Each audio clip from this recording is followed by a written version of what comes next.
Good morning, everyone. Andrew Douglas in the Action News 5 digital desk. Let's talk about dog lovers everywhere. They know the holidays are a festive time to gather with family and friends and watch the American Kennel Club National Championship Dog Show will be broadcast this January 1st. There's going to be a record number of participants, or you could say participants. More than 5,300 dogs from more than 20 countries will be competing for top honor in Best in Show.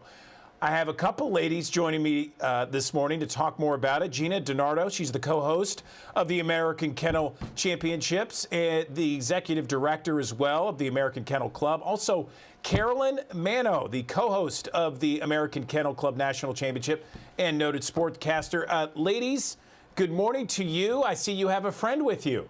Yes, good morning. This is Bruno. He's a 8-month-old West Highland White Terrier. He's joining us today on the couch. Very cute.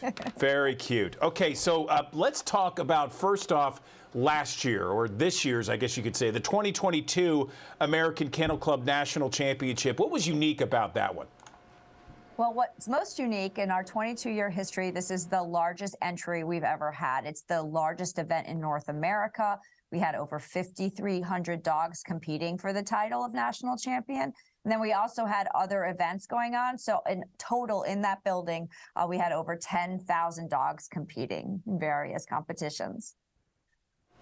Fantastic. And so there's more than one competition. What other events took place? Yeah, there's a diving competition that you might be familiar with where dogs launch themselves off of a dock, which is really fun. There was the National Agility Invitational, which is a really fast-growing dog sport across the country. If you recognize those weave poles that you see all different dogs and breeds going in and out of, which is an incredible obstacle course that was set up like an F1 track. It was thrilling to watch. There's an obedience competition. I mean, there's so much going on. Like Gina said, thousands and thousands of dogs coming to the Orange County Convention Center in Orlando, Florida, but with their owners and handlers and breeders, they're dog lovers. And so that was what was so special about this weekend, a record number of entries, but also a cross-section of so many different people who love their dogs and love dog sports and just wanted in on the fun.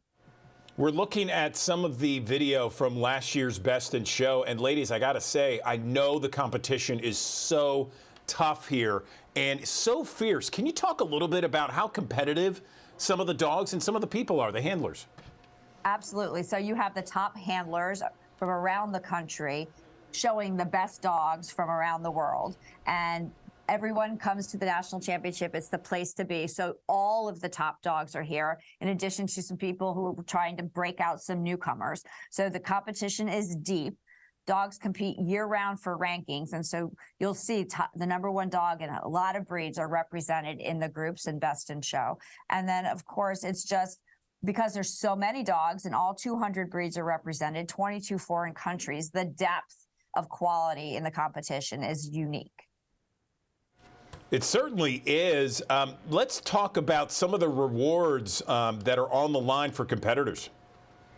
Well, what's unique is that there's a cash prize for a national champion, which isn't always the case. I mean, Gina mentioned just all the hard work, the dedication that goes into this sport. So many people traveling from the start of the year all the way on the road to the national championship until we get to December. And so $50,000 to the winner, cash prizes for those who go 1 through 4, a year's supply of Royal Canin dogs to the winner. There's a lot at stake, but outside of just the financial bonus of being crowned national champion, there's also that pride of being written onto history's pages and being forever called a national champion. Absolutely. I mean, for those who are in this sport and love the dog fancy, that in and of itself has, you know, a value that can't be quantified because it's so special and so difficult to do. When you think about the fact that more than 5,300 dogs were trying to do it this year alone, and there's only one standing at the end, it just means the world to everybody that's involved. It's really a career-defining moment for both the handler and the dog, for sure. Got a question for you. What breeds are most in the spotlight this year? Well, we have the largest entries at the show were Golden Retrievers, Labrador Retrievers, French Bulldogs, Australian Shepherds. But we also have 3 new breeds that for the first time are competing at the national championship, and we profile those at the show. And so we reached our 200th breed registered with the American Kennel Club this year. What's also very cool about the show is that if you're looking to add a dog to your life, you get to be introduced to all 200 breeds. And while you're familiar with many dogs, I'm sure there are a lot of rare breeds that you'll learn about that might be right for your family. And so, you know, it's a great educational opportunity. It's a fun family night or day of television, and you learn a thing or two. I know that there are so many people I personally interact with that can't miss this show each and every year. Where can people go for the broadcast? So we made it really easy. It's broadcast all across the country, nationally on ABC, and it's at 2 p.m. Eastern on New Year's Day. So 2 p.m. ABC on New Year's Day. Gina DiNardo, co-host of the American Kennel Club National Championship, and Carolyn Manno, co-host of the American Kennel Club National Championship. Ladies, we appreciate you. Good luck on the broadcast. Thank you. Okay, right now, let's take a live look from our High Five camera in Midtown Memphis. It is kind of cloudy out there. Certainly an issue as we take a live look out there. We're going to be checking in on the forecast there with meteorologist Brittany Bryant in just a minute. But it is something that is, of course, it's warmer out. It feels much better out. But the issue of rain showers in the forecast is going to be an issue not only for today, but for several days. And we'll be talking more about not only the rain for the next 24 to 48 hours, but also for some sunshine this weekend, including New Year's Eve evening. The warm temperatures are going to stick around for a while. That's the good thing in all of this. We'll just have to wait and see how long. Meteorologist Brittany Bryant will break it down for us later this morning. All right, let's take a look at the TVA's response to what happened this past week, several days. They take full responsibility, they say, for a series of rolling blackouts this past Friday and Saturday when temperatures and wind chills reached below zero. In their statement, the TVA says this weather event was the first time they've had to curb power during extreme demand in its 90-plus year history. During a 24-hour period on Friday, December 23rd, TVA supplied more power than any other time in its nearly 90-year history. The event was also produced the highest winter power peak in TVA history. We're conducting a review of what occurred and why. We're committed to sharing these lessons learned and, more importantly, the corrective actions we're taking in the weeks ahead to ensure that we are prepared to manage significant events in the future. Okay, and more specifically, we are talking about MLGW now because the MLGW water customers, you still have to boil your water this morning. MLGW President and CEO Doug McGowan says he hopes to have this boil water advisory lifted as soon as possible. He broke down the process for making it all happen. He says it's underway. One of the first steps involved, take a look at this here, taking samples from more than 36 locations around the Memphis area. Those samples are then sent to a lab, tested for chemical toxins, and incubated for 18 hours. If the toxins are found, the process starts over. If not, results are sent to the State Department of Environment and Conservation. That's given the green light on lifting the advisory. A Memphis charter school is certainly dealing with the aftermath of these winter storms, and it could potentially cause millions of dollars worth of damage. Bria Bolden reports. I kind of looked through the windows of the school and I was terrified of the damage that I've seen. Crews and staff from Memphis Academy of Science and Engineering are picking up the pieces, literally. About 95% of the ceiling tiles have fallen on the floor. There's extensive water damage. There's still water coming down as we speak. Executive Director of the charter school, Rod Gaston, took Action News 5 on a tour of the damage caused by last week's winter storm. He says pipes burst inside the building that houses the main office, 7th and 8th grade classes, along with some high school classes. I walked in the doors and I thought it was just, wasn't that bad. And I got upstairs and looked in the classrooms and I was just devastated. Middle school director Danielle Powell has taught at Mace for several years and didn't believe the amount of damage done until she saw it for herself. To see the water, I actually cried. I thought about, all the years I've been here, I've never seen this building like that. And then I thought about my babies and my teachers. So I was just devastated. Cleanup crews continue removing debris and water from the building. Gaston believes the damage could total millions of dollars, including the cost of technology replacements and more. But he also says the district has been behind them the entire way. Our goal is to return to school on next Tuesday. Our motto here at Mace is best is the standard. So every day, giving our best. So we're going to make the best out of a bad situation right now. Gaston says temporary classrooms will be set up across the street at Northwest Prep Academy. Students return to school January 3rd.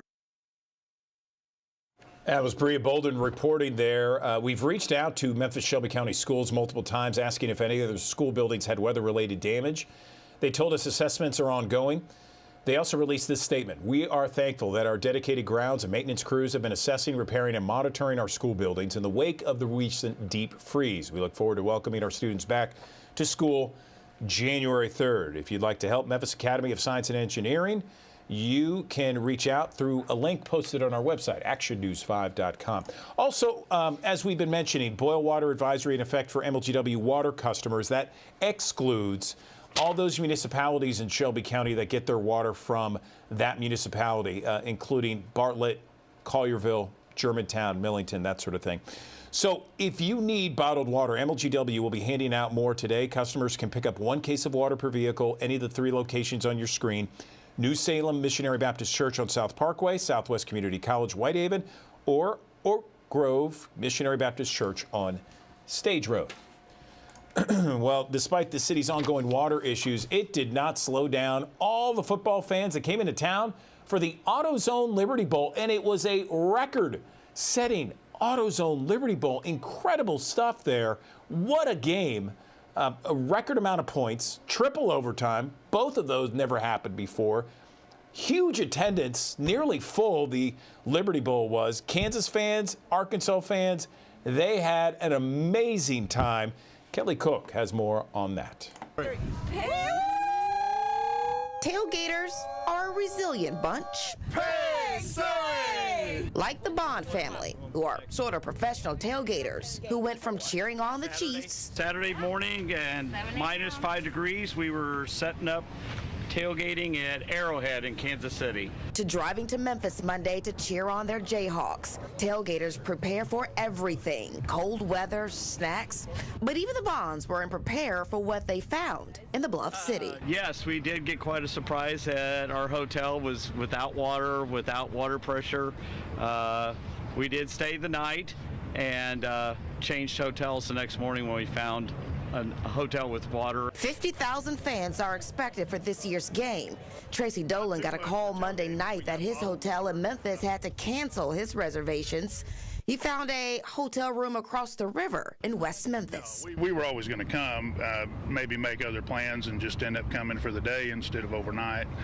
But we were on Bill Street Tuesday for lunch, and everything was going on. I think the water situation's been taken care of mostly. The stadium did have to make some changes, like adding 400 porta-johns and 80 hand sanitizer pumps.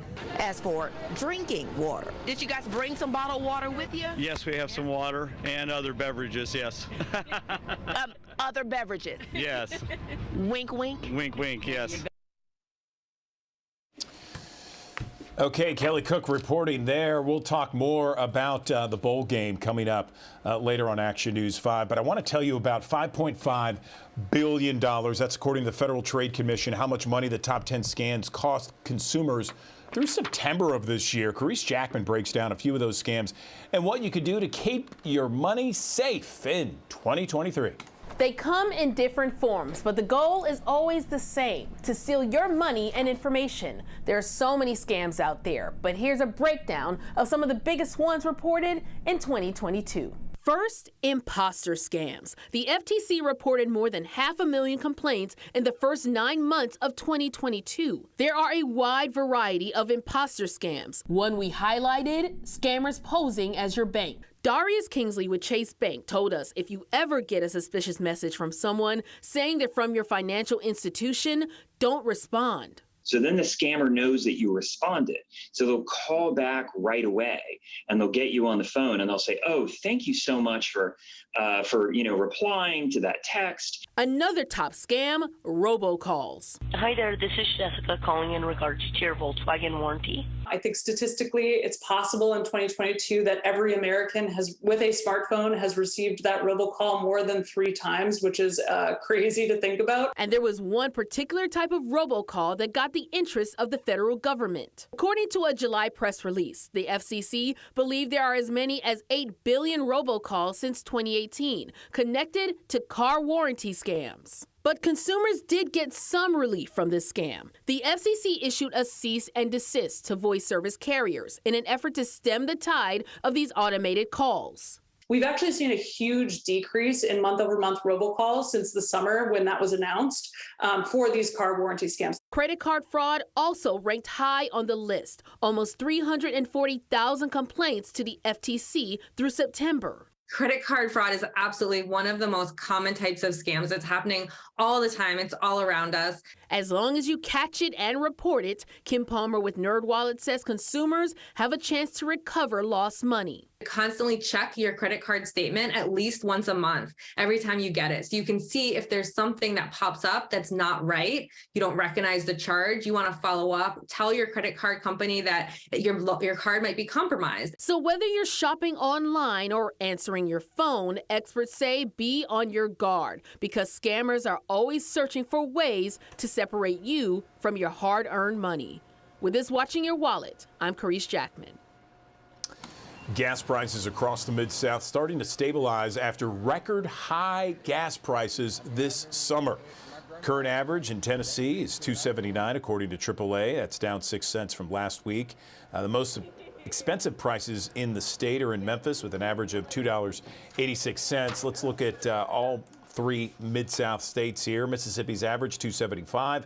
Arkansas $2.74, and as you saw, the national average, let me pull that up again, national average there, $3.13.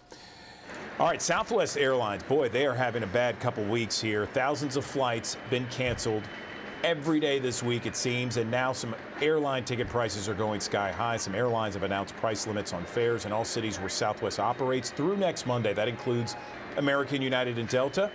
But some flight information sites show prices surging on one-way trips out of airports where Southwest operates, like Nashville, Chicago Midway, Ronald Reagan International Airport in Washington. Many travelers venting their frustrations, some calling on the federal government to investigate.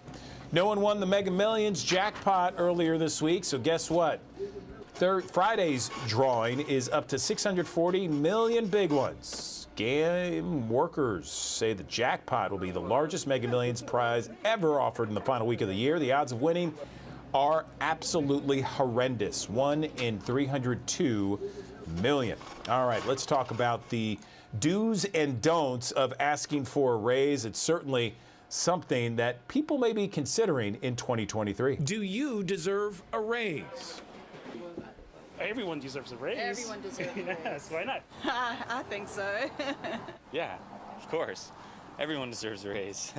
Research shows about 70% of employees who ask for a raise receive one, and 39% get the amount they ask for.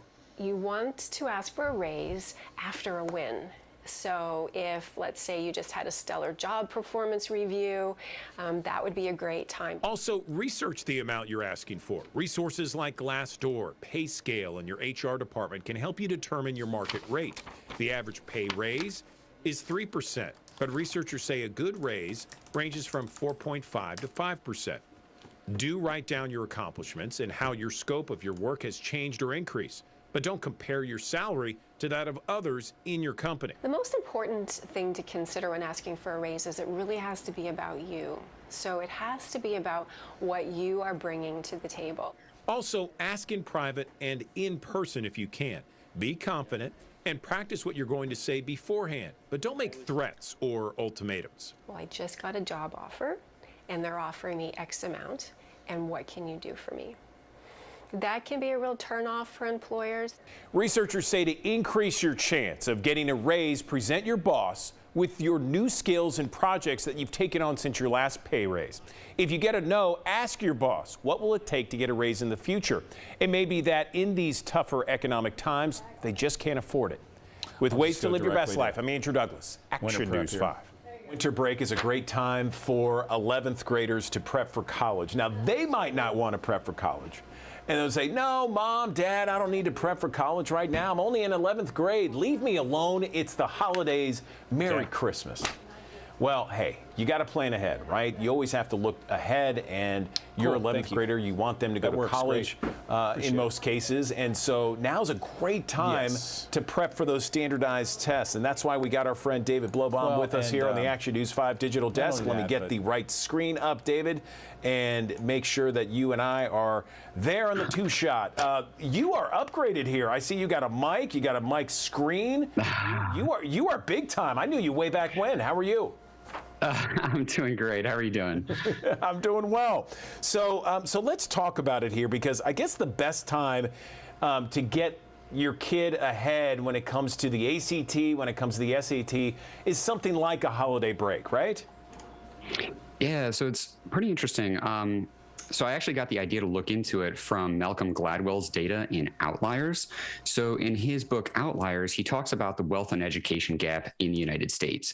And he talks about the largest determinant of the wealth and education gap is not difference in school quality. It's actually how students spend their breaks. So during school, basically all students just keep going up, keep learning at about the same rate. It's just during breaks, the wealthy keep learning more, and everyone else kind of just doesn't learn more or even regresses. So the takeaway for all students is keep learning during your breaks. For most students, the easiest way to do that is just go to your local library, get some great books, and read, because reading is the most important skill for getting ahead in school, because a skill at reading impacts a student's performance on all subjects.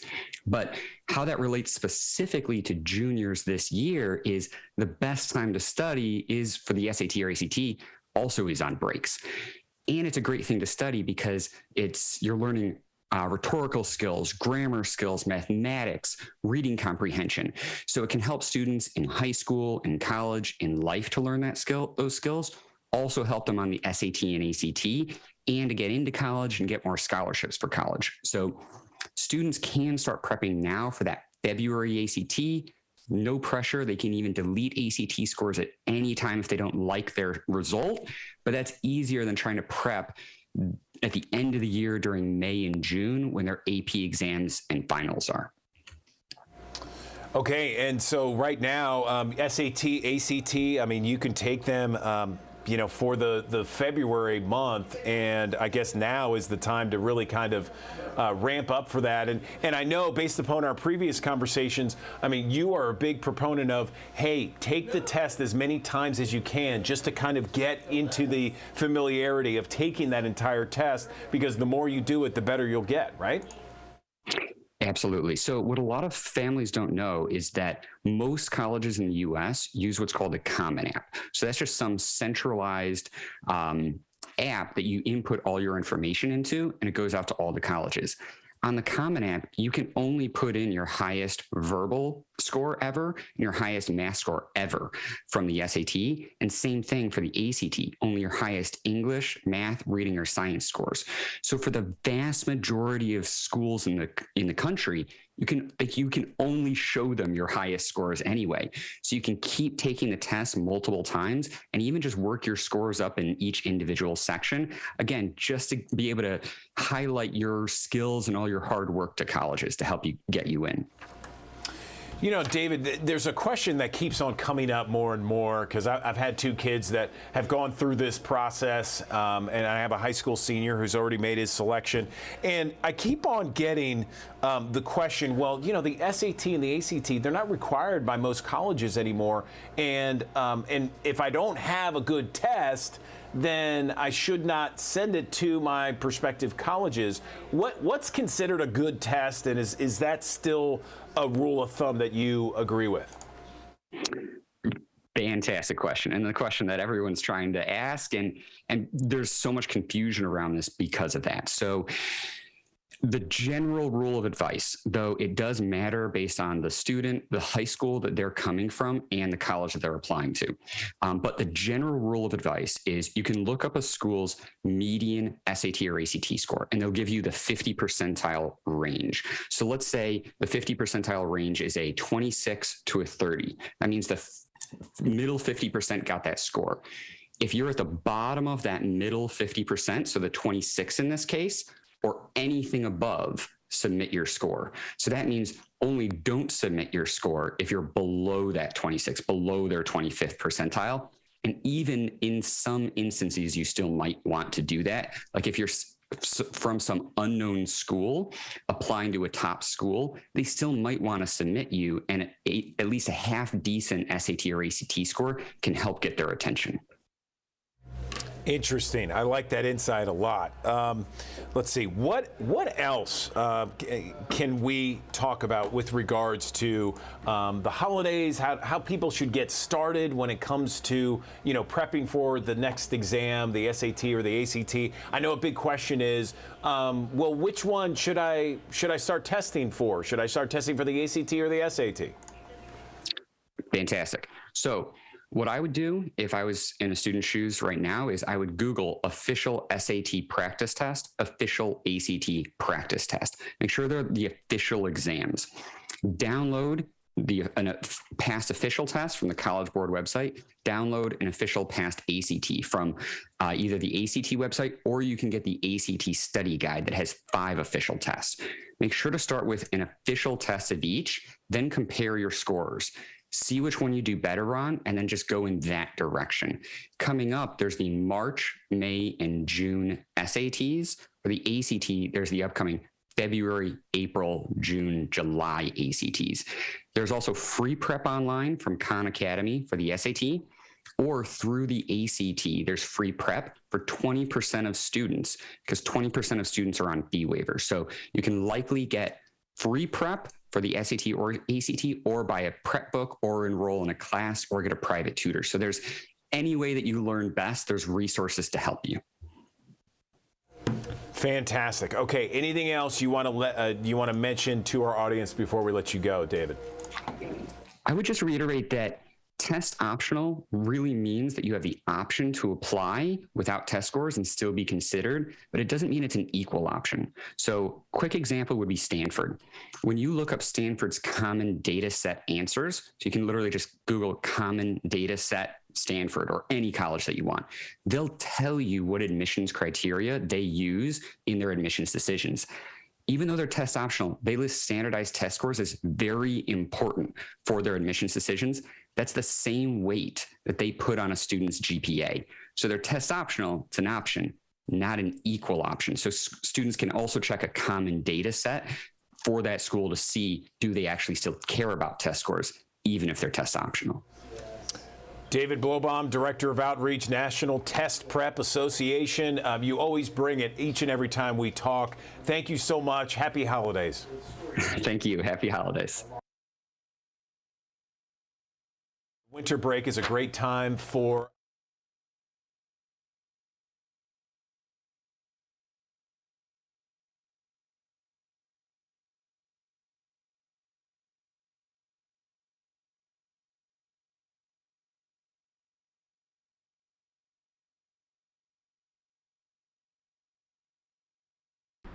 from the physical to the mental and all the work in between.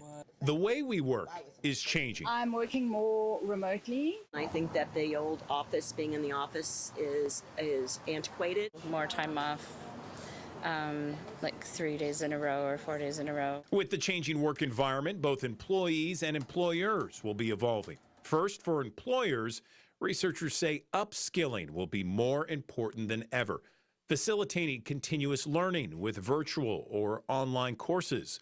Lunch and learn sessions and mentorship programs are a must.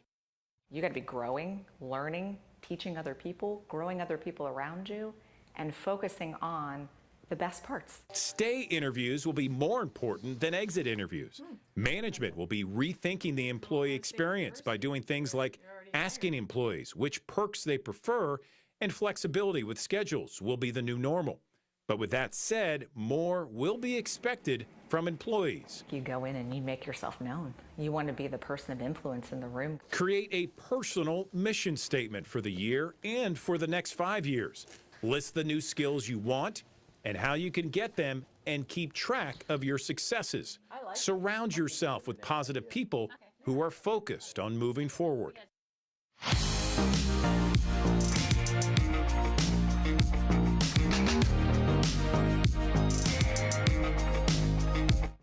There is only one Jarvis Greer, and Jarvo, this is the last week before he retires. He is a mainstay and so beloved across Memphis and the Mid-South. Our sports director retiring after 43 years, and we're opening the vault on some of his favorite moments that we've seen over that time, and we want to show you one from back in 2000 where he made a splash at the grand opening of AutoZone Park in downtown Memphis. Take a look. Let's do something I've always wanted to do. Go for it, buddy.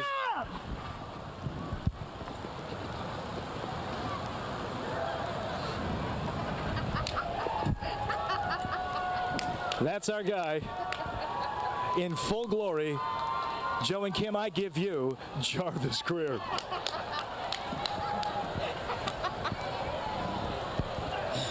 We don't know about his mental status, but we know he is safe. Who is he riding home with? That's what I want to know. Whose car is he going to get in? I hope we have plenty of towels. Jarvis Greer, do you think he's a little excited about AutoZone Park? So, I think no, one more time. There he goes. You know, Jerry Pate did this when he won the Danny Thomas Memphis Classic back in 1979, I think it was. He dove into the lake out of Colonial, and here we have the repeat, Jarvis Greer at AutoZone Park.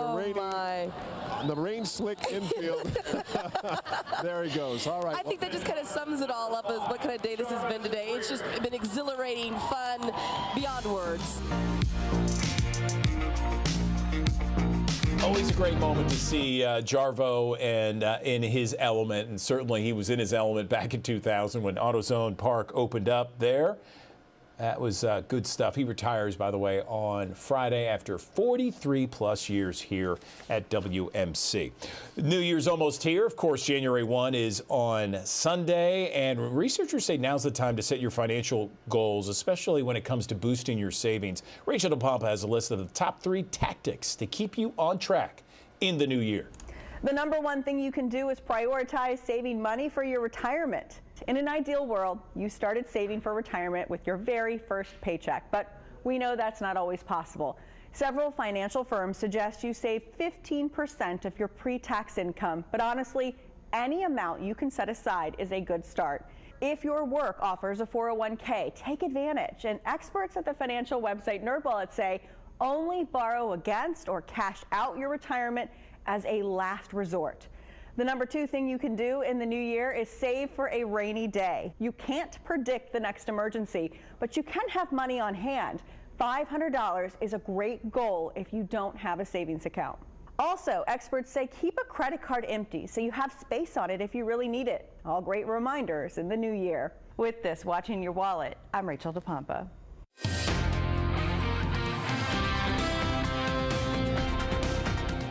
Good morning. A rainy stretch of weather here. We have rain in the forecast today. We've already seen a few showers this morning, and then a 90% chance of rain Friday. A few showers early Saturday, but thankfully we dry out on Sunday for the first day of 2023 before rain moves back in again Monday of next week. Let's look at timing for this here. We're seeing rain surge in from the southwest. Again, we've already seen a few showers this morning. By noon today, we'll have light rain in Memphis and pockets of heavy rain in northwest Mississippi, but rain really starts kicking up here between 4 and 5 o'clock. Here's 4:30 on First Alert Futurecast. Some heavy rain where you see the oranges and the reds up towards Millington, Arlington, going into Collierville, into northwest Mississippi.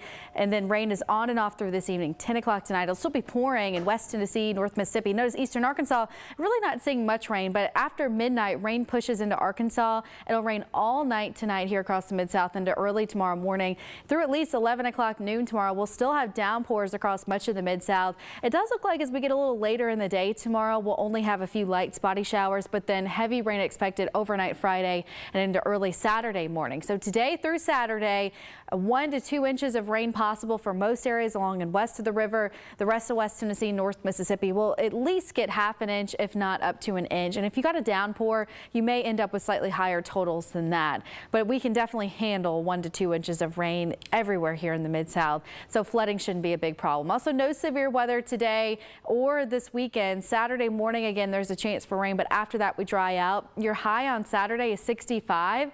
Low temperature on Saturday night is 50 degrees. Not bad. And then the first day of 2023, Sunday, sunshine and a high of 68. So here's that New Year's Eve forecast if you have plans that night. At 6 o'clock, we're at 56 degrees, still in the mid 50s at 9, and then by midnight, right around 53, just a light northeast wind that day. This morning, we have temperatures in the upper 50s, and then we'll end up in the 60s again this afternoon, even with some clouds and rain. 61 at noon, 65 at 3 o'clock, and then hanging out in the lower 60s through this evening.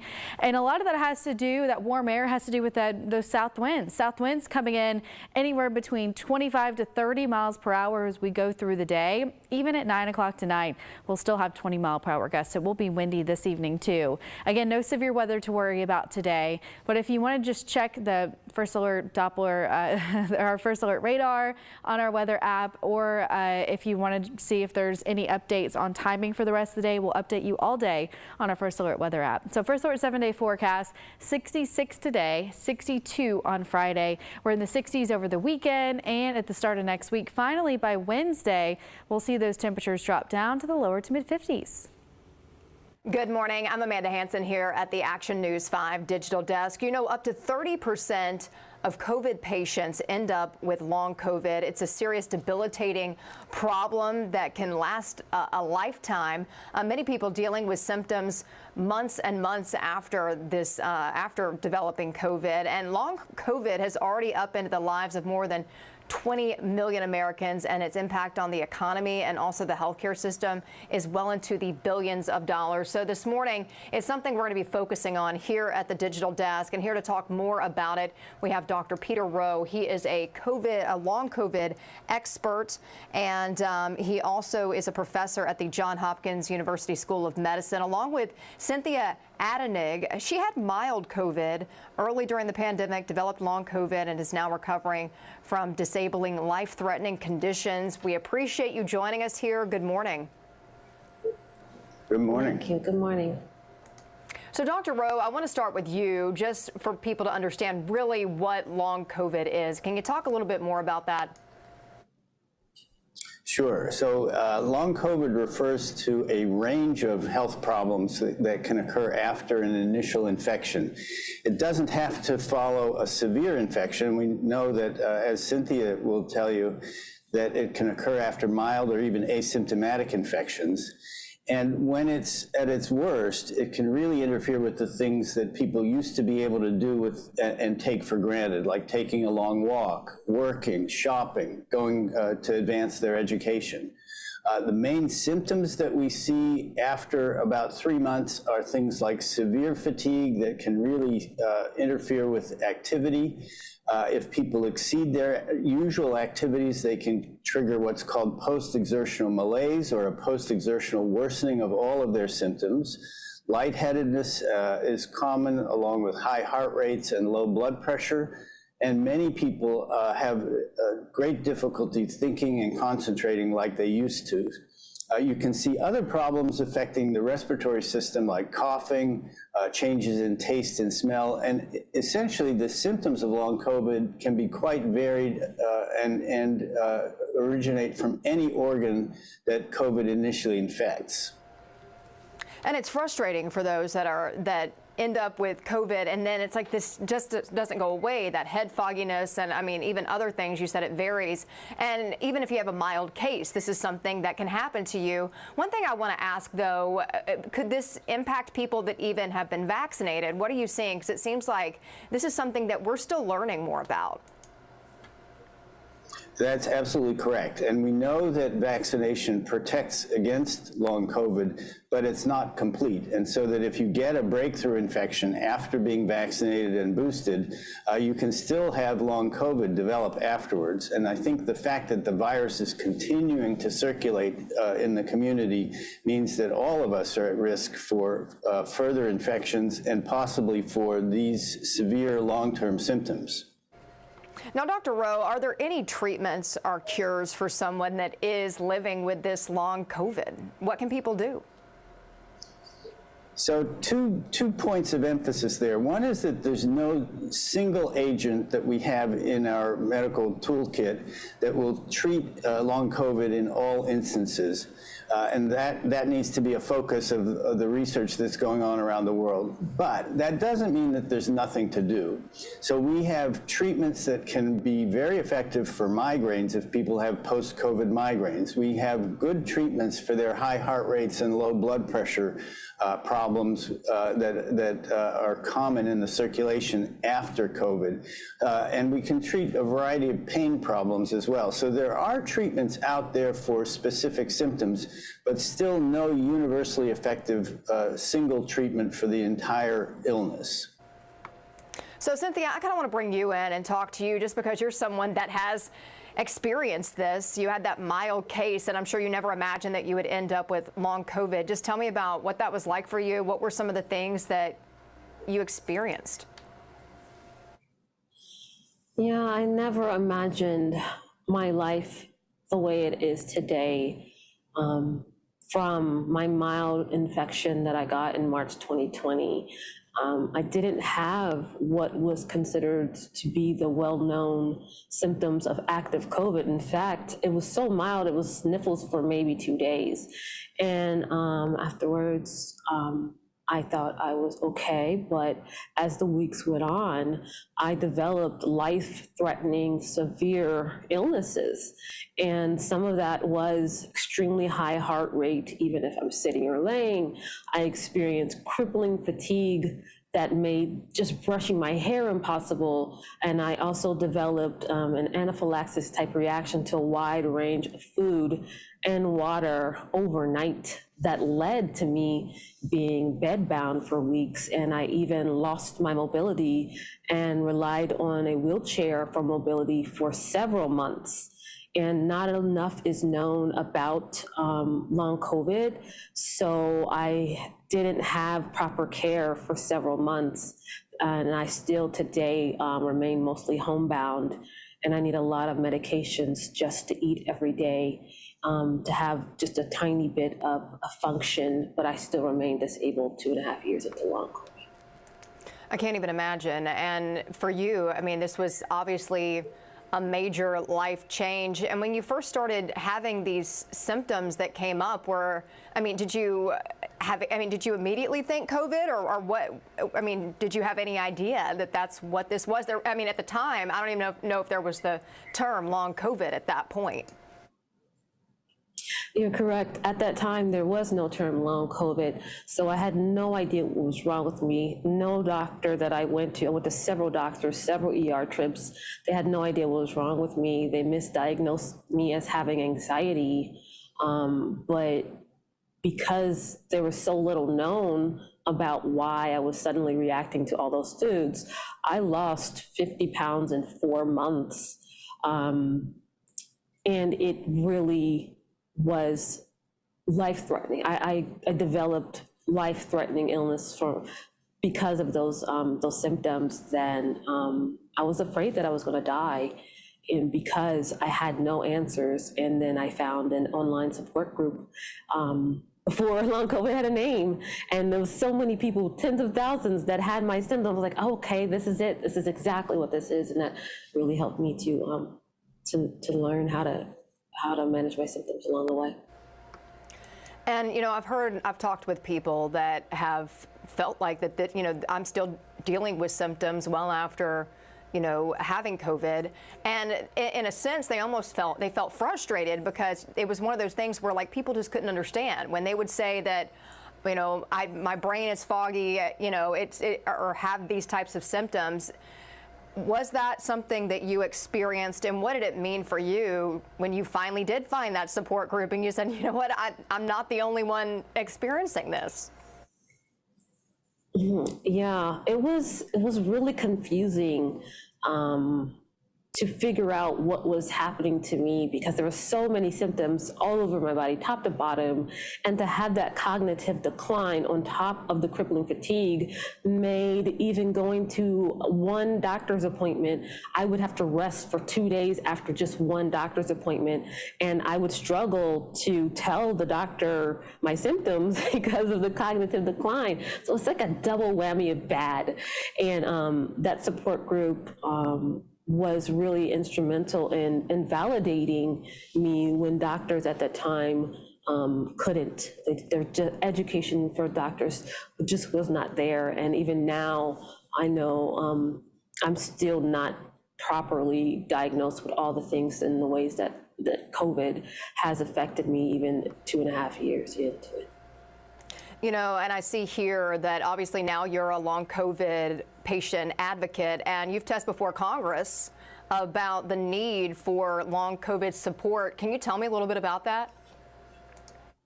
Yes. Unfortunately, one time when I went to the hospital for dangerously low oxygen and dangerously high heart rate. And the ER staff didn't believe that anything was wrong with me, even though the machines were registering that my heart rate was extremely high.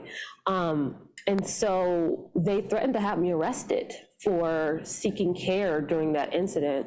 And because I, in my wheelchair, started filming it, that catalyzed me into becoming an advocate. And I said, if this is happening to me, I know it's happening to others. And then I was invited to testify about that experience and really the need for doctors to learn to recognize what long COVID looks like, and believe people who have symptoms that are hard to describe and try to get them that care that they need to recover.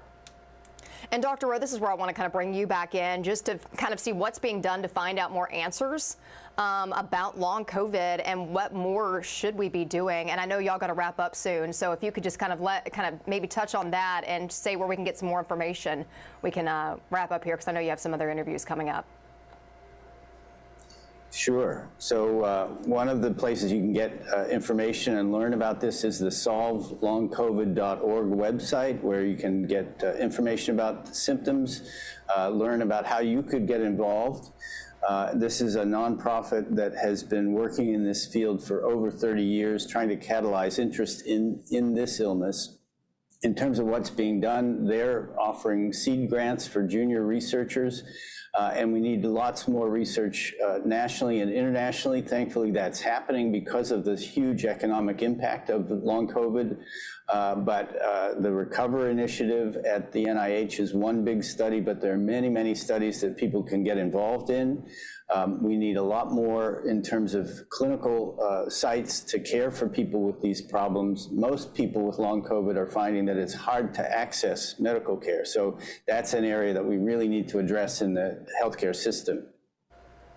Dr. Rowe, Cynthia, I appreciate you being so vulnerable and sharing your story. I know you'll have some other interviews to get to, but I appreciate your time, and I could talk about this on and on and on. So thank you so much. Thank you. Thank you. Appreciate it. It is time for a fun segment. How about knowing more about dating with confidence? I mean, I think we could all probably use some advice when it comes to this topic. So joining me now is love coach and also psychotherapist Hillary Silver. Hillary, good morning. How you doing? Good morning. Thank you. How are you? I am doing really good. I've been looking forward to this interview because I think a lot of people can benefit from this. So I guess the first thing I really want to dive into is, how do you just find and attract the right people? Because a lot of times I think people are thinking, why am I a magnet for people that aren't going to treat me right? So what advice do you have? Well, it always starts with, how can you attract the right person if you don't even know who that is? And I find that a lot of people aren't really clear what it is that they're looking for in a partner. So when they're dating, they are attracting the wrong kinds. And to start recognizing who is the right person for you, you have to actually know yourself really well and to get really clear what's important to me in a partner. What do I value? What are the traits and the characteristics in somebody that I have to have?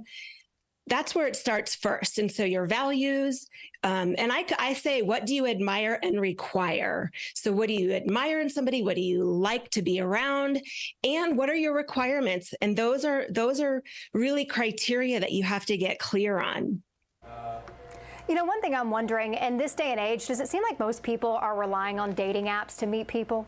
Are you seeing that more and more, obviously? Oh, yeah. Yeah.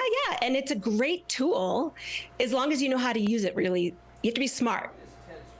What kind of tips do you have for dating apps? Are there any kind of like go-tos that you say, this is going to help you out here? Well, they're all different and they all have a different kind of personality, I would say. But they all do have one thing in common, which is the profile. And I think the profile is really important. A lot of people kind of do this casting a wide net, and they think that that's better. They want to attract as many as possible. And I always tell my clients, you want to be really specific about who you are and what you're looking for, because being narrow is way better. When you appeal to everyone, you end up appealing to no one. So, I mean, you don't want people knocking on your door who aren't a good fit for you. So you might as well just be really narrow and really clear what you're looking for. That's really good advice, because I think a lot of times when people get on those sites, they do cast a wide net. I'm lucky I actually did meet my boyfriend on a dating app, and it's been really great. But yeah, obviously I want to get back, and National Singles Day is coming up in September, and so we want to get back to those that are still trying to find that person. What do you think is the #1 thing that is causing relationships not to move past maybe the first few dates? Well, sometimes it's obvious, right? You'll meet somebody and there's just no chemistry, or it's just clearly not a match. So that's kind of obvious. So I won't even really talk about that. What I call the one date wonder is when you go on a first date with somebody and it seems great. You're having fun. It feels like there's a connection. And then you go home and you're like, oh my God, that was the best date ever. And then you never hear from the person again, leaving you wondering what you did wrong or what did you say. That's the one date wonder. And the way I explain this, or maybe the 2-date or the 3-date wonder, is that sometimes it seems on the outside that you're smart and successful and accomplished and all these wonderful things, and you are. But if there's a disconnect between how you really feel about yourself on the inside, you are oozing or leaking an energy that I call lack. It's a lack energy. And this happens with the best and the brightest among all of us and for all of us. And that is that you go into this date with somebody wanting them to like you, wanting them to pick you, wanting them to approve of you. And that comes from a place of lack, and it'll kill any vibe. And so that's why the majority of the work that I do with my clients in the Ready for Love program is all about that inner work, because how you're presenting yourself, your presence, is so important. It's not really what you're saying, it's how you're saying it and how you're being on these dates. Does that make sense? No, it totally makes sense. It absolutely makes sense. And so when you're working with people and they've maybe gone on a few dates, are there things that are red flags that maybe you should look for to say, hey, maybe I need to take a step back, like someone maybe just coming on so strong, so fast? I mean, what are the red flags that you usually say, watch out for this? Well, that's a good one that you just said. When somebody's coming on too strong, too fast, you have to wonder, are they interested in me? Or do they just want someone? Because that doesn't really feel genuine or authentic, right? Red flags, there's so many of them for men and for women. And I just always tell everyone, if it doesn't feel right, it's not right. And it doesn't matter if there's evidence or anything like that. If it doesn't feel right, it just doesn't feel right. And you just have to trust your intuition. Trust your gut. It usually does not lie to you. I know that there's one that I think this topic's going to be interesting, but maybe 3 blind spots where you could be sabotaging your chance at love. What are those? Because people probably have no idea about this, obviously. Yeah, I love talking about blind spots. And a blind spot obviously is when you can't see something that's a barrier or an obstacle or a problem, so you can't avoid it and you probably keep doing it. And they are really the most counterintuitive, because the first one that I always talk about is fear of intimacy. We want love, we want connection, we want closeness more than anything, but intimacy is really scary, letting someone in to your inner world and to see who you really are. And we put ourselves at risk. Being vulnerable means that we are opening ourselves up to being hurt.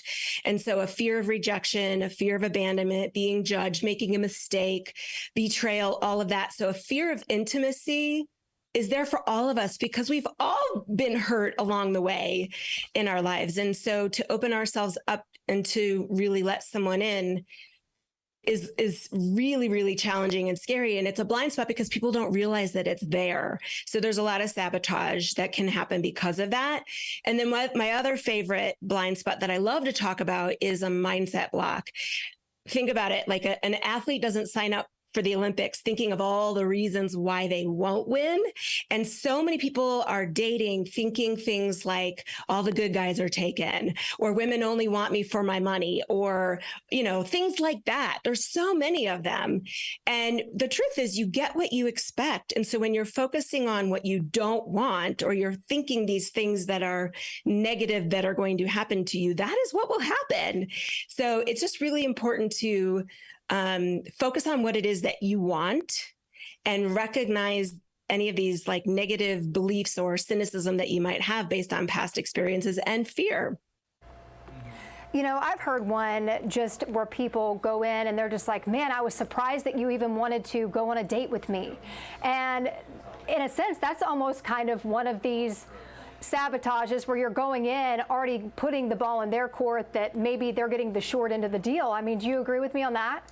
Oh, yeah, that's not sexy. Who wants to go out with somebody who doesn't have confidence in themselves or doesn't feel deserving or worthy of being picked, so to speak? So it's really important to know your worth, know your value, feel good about that, and expect the best. Knowing that your person is out there and focusing on that and that alone, you will attract them wherever you go. So everybody wants to make that connection. They want to find their person. What are some dating ideas to maybe help build a strong connection? Well, so I love telling my clients to go on dates that are active because it's so much more fun and enjoyable and authentic, actually, to do things together where you're showing who you are rather than just telling who you are. My first date with my husband was rock climbing, and I wouldn't tell everybody to do that because you're out in the woods and you don't know what you're doing. If you don't know what you're doing when you're rock climbing, that can be dangerous. But things like going to a concert where you're just having fun and you're not being forced to just talk. You want to see if you have companionship, if you're playful with each other, and can you be friends? And while you're doing those things like going for a walk or, I don't know, karaoke, if you're so bold to do something like that, there's a lot of playfulness and a lot of flirting that can happen in that. It's less intense. It's just more fun and enjoyable. So dates that are all about showing, not telling, and being active, I think, are really good dates. I think that's good advice because a lot of times people are just like, I just don't know, and what's gonna be the best thing and that sort of thing. But is there anything else that you want to hit on that maybe we missed? Maybe it's the biggest mistakes people make, or anything that you feel like we didn't cover that you want to hit on before we let you go? I think that you did a great job asking really important questions. And I think it's just really important that we all take responsibility for being the common denominator in our relationships in our past, and to really look in the mirror, because what we're experiencing in our relationships is a mirror for what's going on inside of us. And a lot of people don't think about it that way, but we're all the common denominator. So it's really important to have a look at how am I creating this? If it's not working the way I want it to, what am I doing? How am I creating this? And always, be willing to look in the mirror. And if it means that you need a coach or a mentor of some kind, get it, because my clients, we have a 92% success rate with my program, because that is a huge piece of what we're doing, is helping people see how they're creating what it is that they don't want instead of creating what they do want. And it's just those blind spots that get in the way. That is awesome. Well, Hillary, I've had so much fun with this conversation. I've enjoyed it, and you have a great morning, all right? Thanks, Amanda. I appreciate it.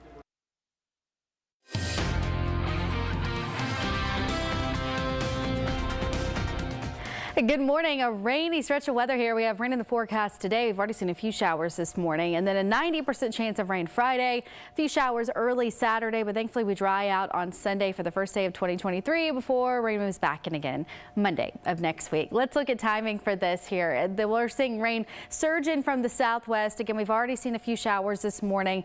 By noon today, we'll have light rain in Memphis and pockets of heavy rain in northwest Mississippi, but rain really starts kicking up here between 4 and 5 o'clock. Here's 4:30 on First Alert Futurecast. Some heavy rain where you see the oranges and the reds up towards Millington, Arlington, going into Collierville, into northwest Mississippi. And then rain is on and off through this evening. 10 o'clock tonight. It'll still be pouring in West Tennessee, North Mississippi. Notice eastern Arkansas, really not seeing much rain, but after midnight, rain pushes into Arkansas. It'll rain all night tonight here across the Mid-South into early tomorrow morning.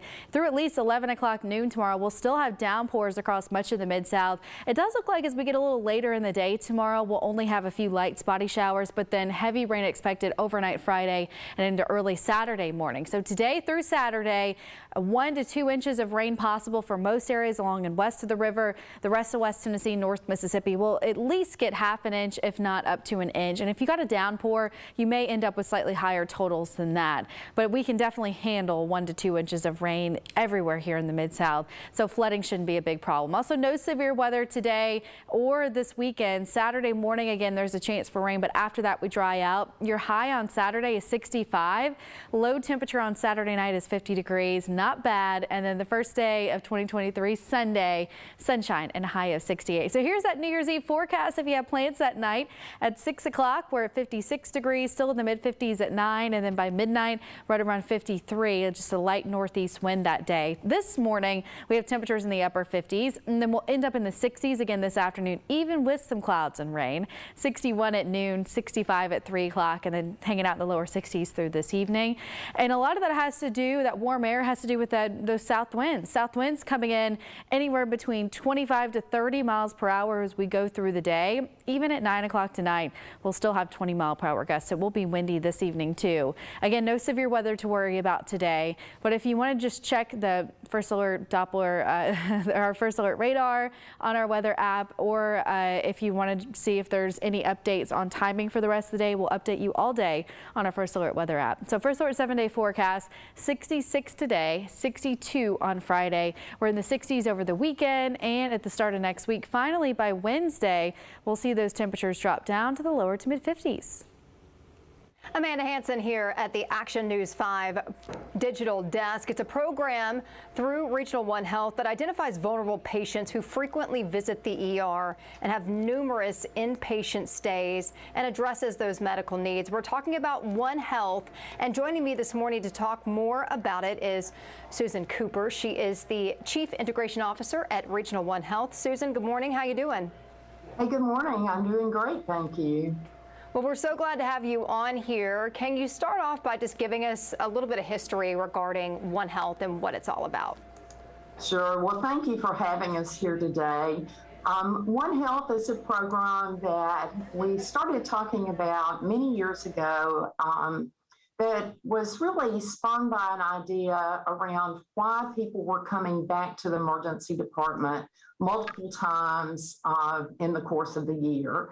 And we thought that we needed to take a look at the data and see what it was really telling us. And so in 2018, we received a grant from a local foundation to really do some program planning around our most vulnerable individuals.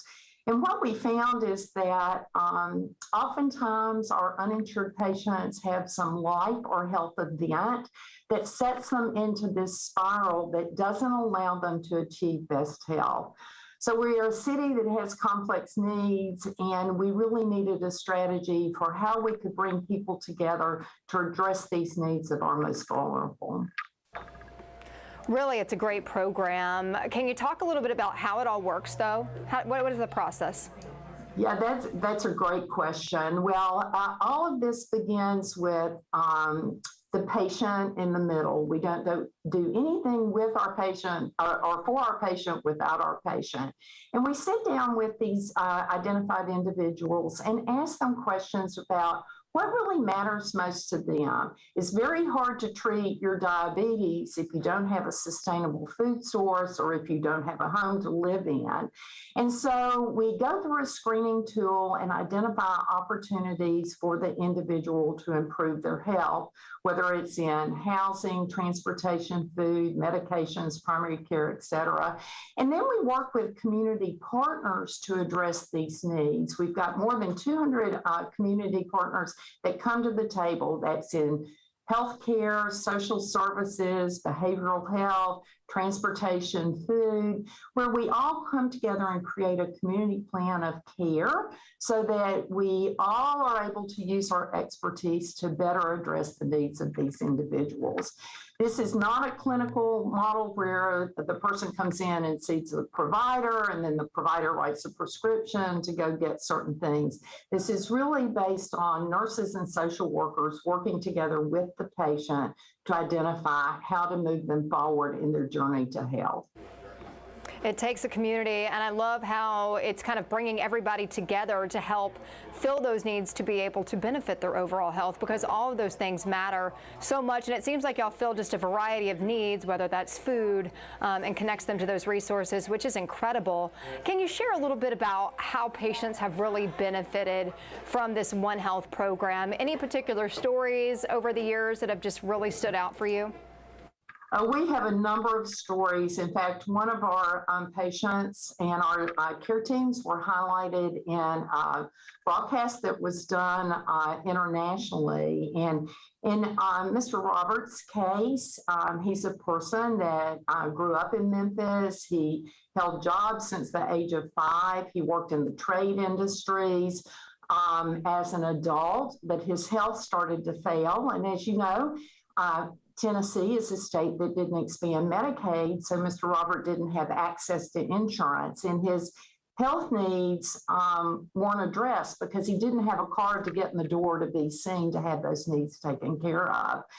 By coming into Regional 1, when he had some significant health issues that required him to have surgery and required him to stay in the hospital for many, many days, unfortunately, in his words, he lost everything he had, including his home, and relationships that he had with his community members.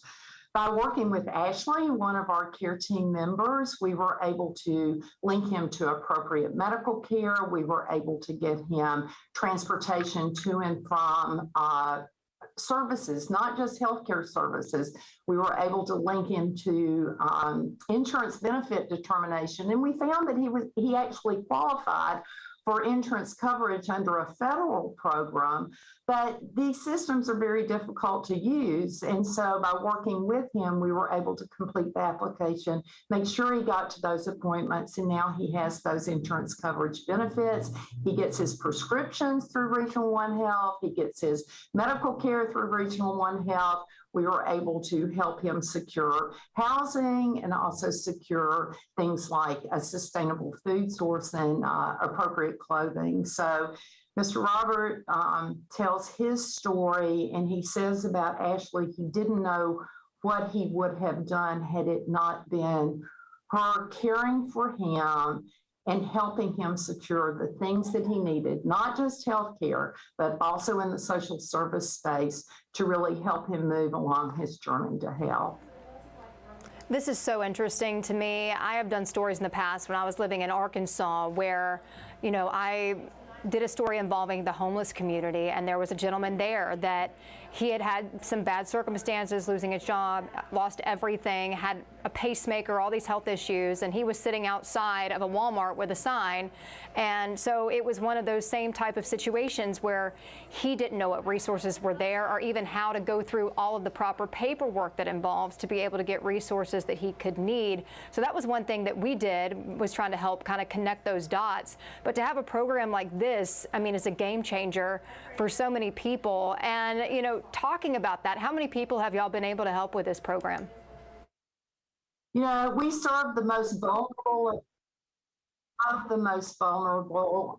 We've served almost 750 individuals through the course of the program. We've provided more than 16,000 prescriptions for medications that are needed. We've provided thousands of transportation rides, whether that's through a rideshare service or through MATA. We've been able to house a number of these individuals. We've been able, as health stabilizes and social services, social needs stabilize, a number of these folks have gone through job training and are now employed. We employ some of these graduates through our Regional One Health system, but also through other employers in town. And what we've seen is that we've been able to link 100% of the individuals that have been in the program to primary care, those who needed behavioral health. We have a great partner for behavioral health services. And so we're just really pleased to think about success in terms of not just what success looks like from our standpoint, but what does success look like from the individual standpoint, and understanding that their definition of success is oftentimes very different from ours. And if we can help them achieve their goals, that helps us in turn achieve our goals. So people watching today, if they're saying, this is awesome, I didn't even know that this was even a program out there, but I want to help, how can people help support this One Health program? Yeah, thank you for asking that question. This is a program that is funded through philanthropic dollars and certainly through operational funds at Regional One Health. But they can go to our Regional One Health Foundation website, which is www.regional1health.org/foundation. To learn about the program, and if they would like to help us keep this program going, they can certainly select One Health and designate funds to that. Well, Susan Cooper, Chief Integration Officer for Regional One Health, I appreciate your time so much today, and you have a good rest of the day, all right? Thank you, Amanda. You have a good one, too. Thanks for having us. All right, broken pipes made a mess inside Memphis Academy of Science and Engineering. School leaders say pipes burst inside the building that houses the main office, 7th and 8th grade classes, along with some high school classes. Cleanup crews are continuing to remove debris and water from the building. The director believes the damage could total in the millions of dollars, including the cost of technological replacements. Return to school on next Tuesday. Our motto here in Mace is best is the standard. So every day, giving our best. So we're going to make the best out of a bad situation right now. All right, so relief for many people who live at Paul Borda Towers off Neely and Madison in Midtown Memphis. The group Touched by an Angel gave care packages to the senior citizens living there in the Memphis Housing Authority managed property. Many of the people there are disabled, making it hard for them to get essential supplies on their own. They have lost hope in the politicians. They lost hope in some of the churches, some of the pastors. So I bring them hope. Touched by an Angel is just, it's an organization that really cares about people. Memphis Housing Authority is also offering to rehouse those whose unit may be damaged beyond reasonable repair. MLGW said in order to restore low pressure and water outages, they need your help. If you see water coming out of the ground or perhaps running out of homes and businesses, please call this 24-hour emergency number, 901-528-4465. Also, when you call, please be able to provide a cross street or an intersection. So we are working to learn more this morning about a man found dead in Midtown last Friday following a night of frigid and freezing temperatures. There is a protest scheduled for later today. Police believe the death was weather-related, but the autopsy results are still pending. There's an organizer of this protest who says he believes there aren't enough preventative measures in place for homeless people and disabled folks when temperatures like this dip in to the single digits and below. People with disabilities that uses apparatuses such as CPAP masks, oxygen tanks. Some people do dialysis from home. There need to be some facilities set up during the event of a widespread power outage that they can go and they can bring their apparatuses with them.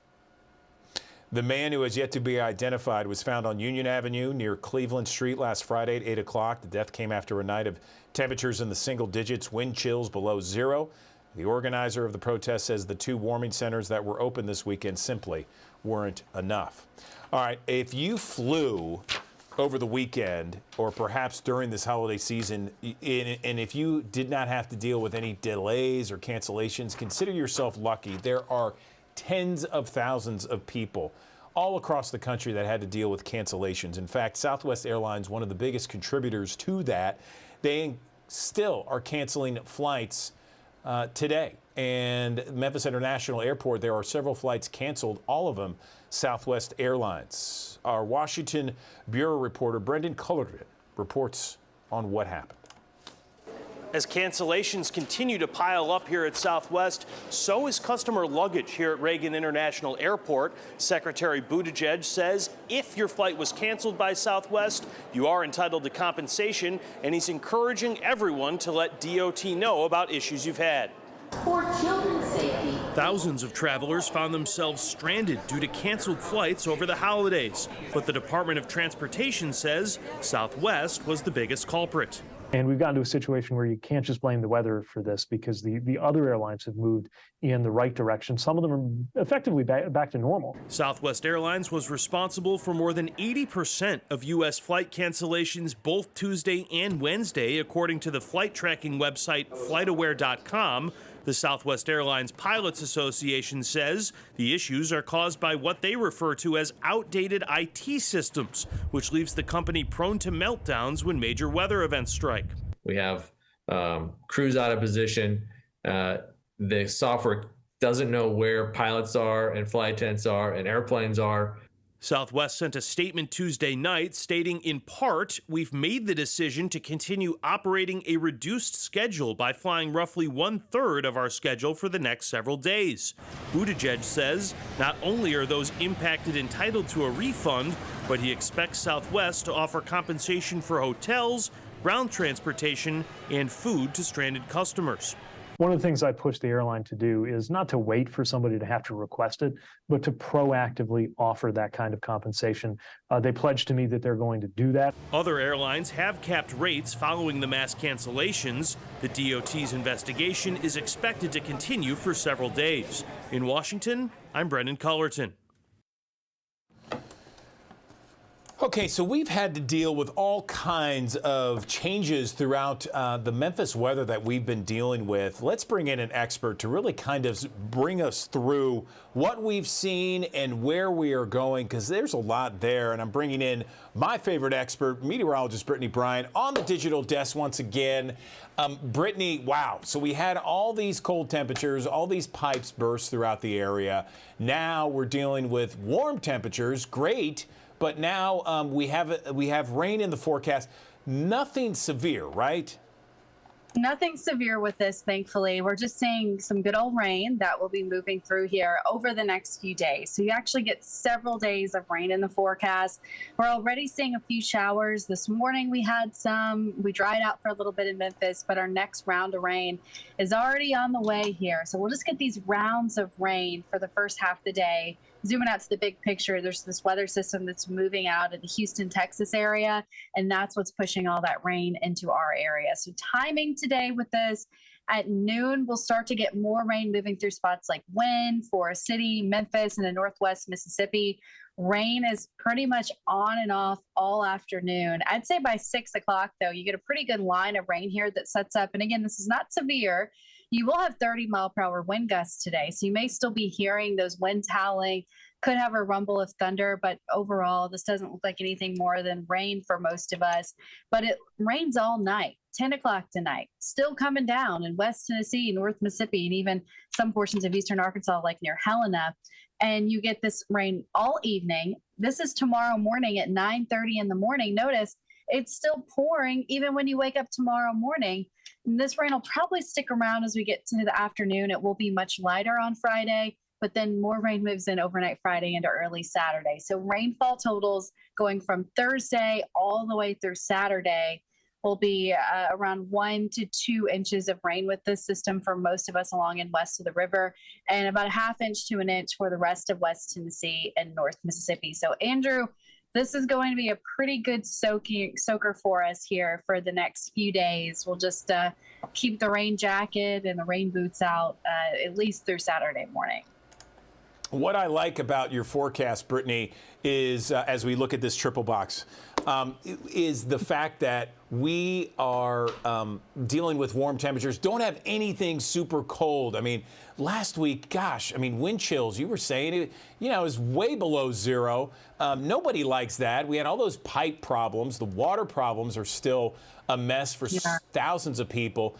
So we're just dealing with some rain, nothing severe. What about New Year's Eve? A lot of people are going to be out and about doing New Year's Eve stuff. Yeah, so going into New Year's Eve, we're going to have some showers around still, but I want to talk about a little bit about where we were from December. So December 6th, our warmest temperature was 72 degrees. Our coldest was on December 23rd. You probably remember that day. That's when we started to see those pipes bursting. It was only 1 degree for a low temperature. And we ended up actually with above average rainfall for the month, just slightly. We ended up at a ½ inch over normal. So wrapping up December with temperatures just literally all over the place, from 1 degree to 72 degrees is quite a change. So that was just one of those Decembers where we just had a little bit of everything: snow, rain, thunderstorms, warm, cold. Now, as we wrap up the last day of December, the last day of 2022, good riddance to 2022, right? This is our first alert weekend forecast. So there's rain in the forecast. I showed you early Saturday morning. I talked about that. But Saturday afternoon, it's dry. We'll even see clouds clearing out late in the day. So by Saturday night, we won't have any rain around, and the low temperature is only 50 degrees. New Year's Eve forecasts here in the Mid-South are also all over the place. I mean, looking over some of the climate data, I don't know if you remember last year on New Year's Eve, the high temperature that day was like 70 degrees. And we didn't even have any rain or anything that day. So last year we had some nice weather. The year before that, which was 2020, I don't think most of us were going out, but it was cold and it was rainy. So you really just never know what you're going to get. We're kind of in the middle this year. Temperatures will be in the 50s when you're ringing in the new year. And then on Sunday, for New Year's Day, good recovery day for us. We'll have sunshine and temperatures in the upper 60s. But here's your New Year's Eve specific forecast for downtown Memphis. I think that's where most of us probably like to go. 6 o'clock, 56 degrees, mid 50s at 9. And then by midnight, 53 degrees. And again, it will be dry for any New Year's Eve plans. If you're doing something outside, you totally could.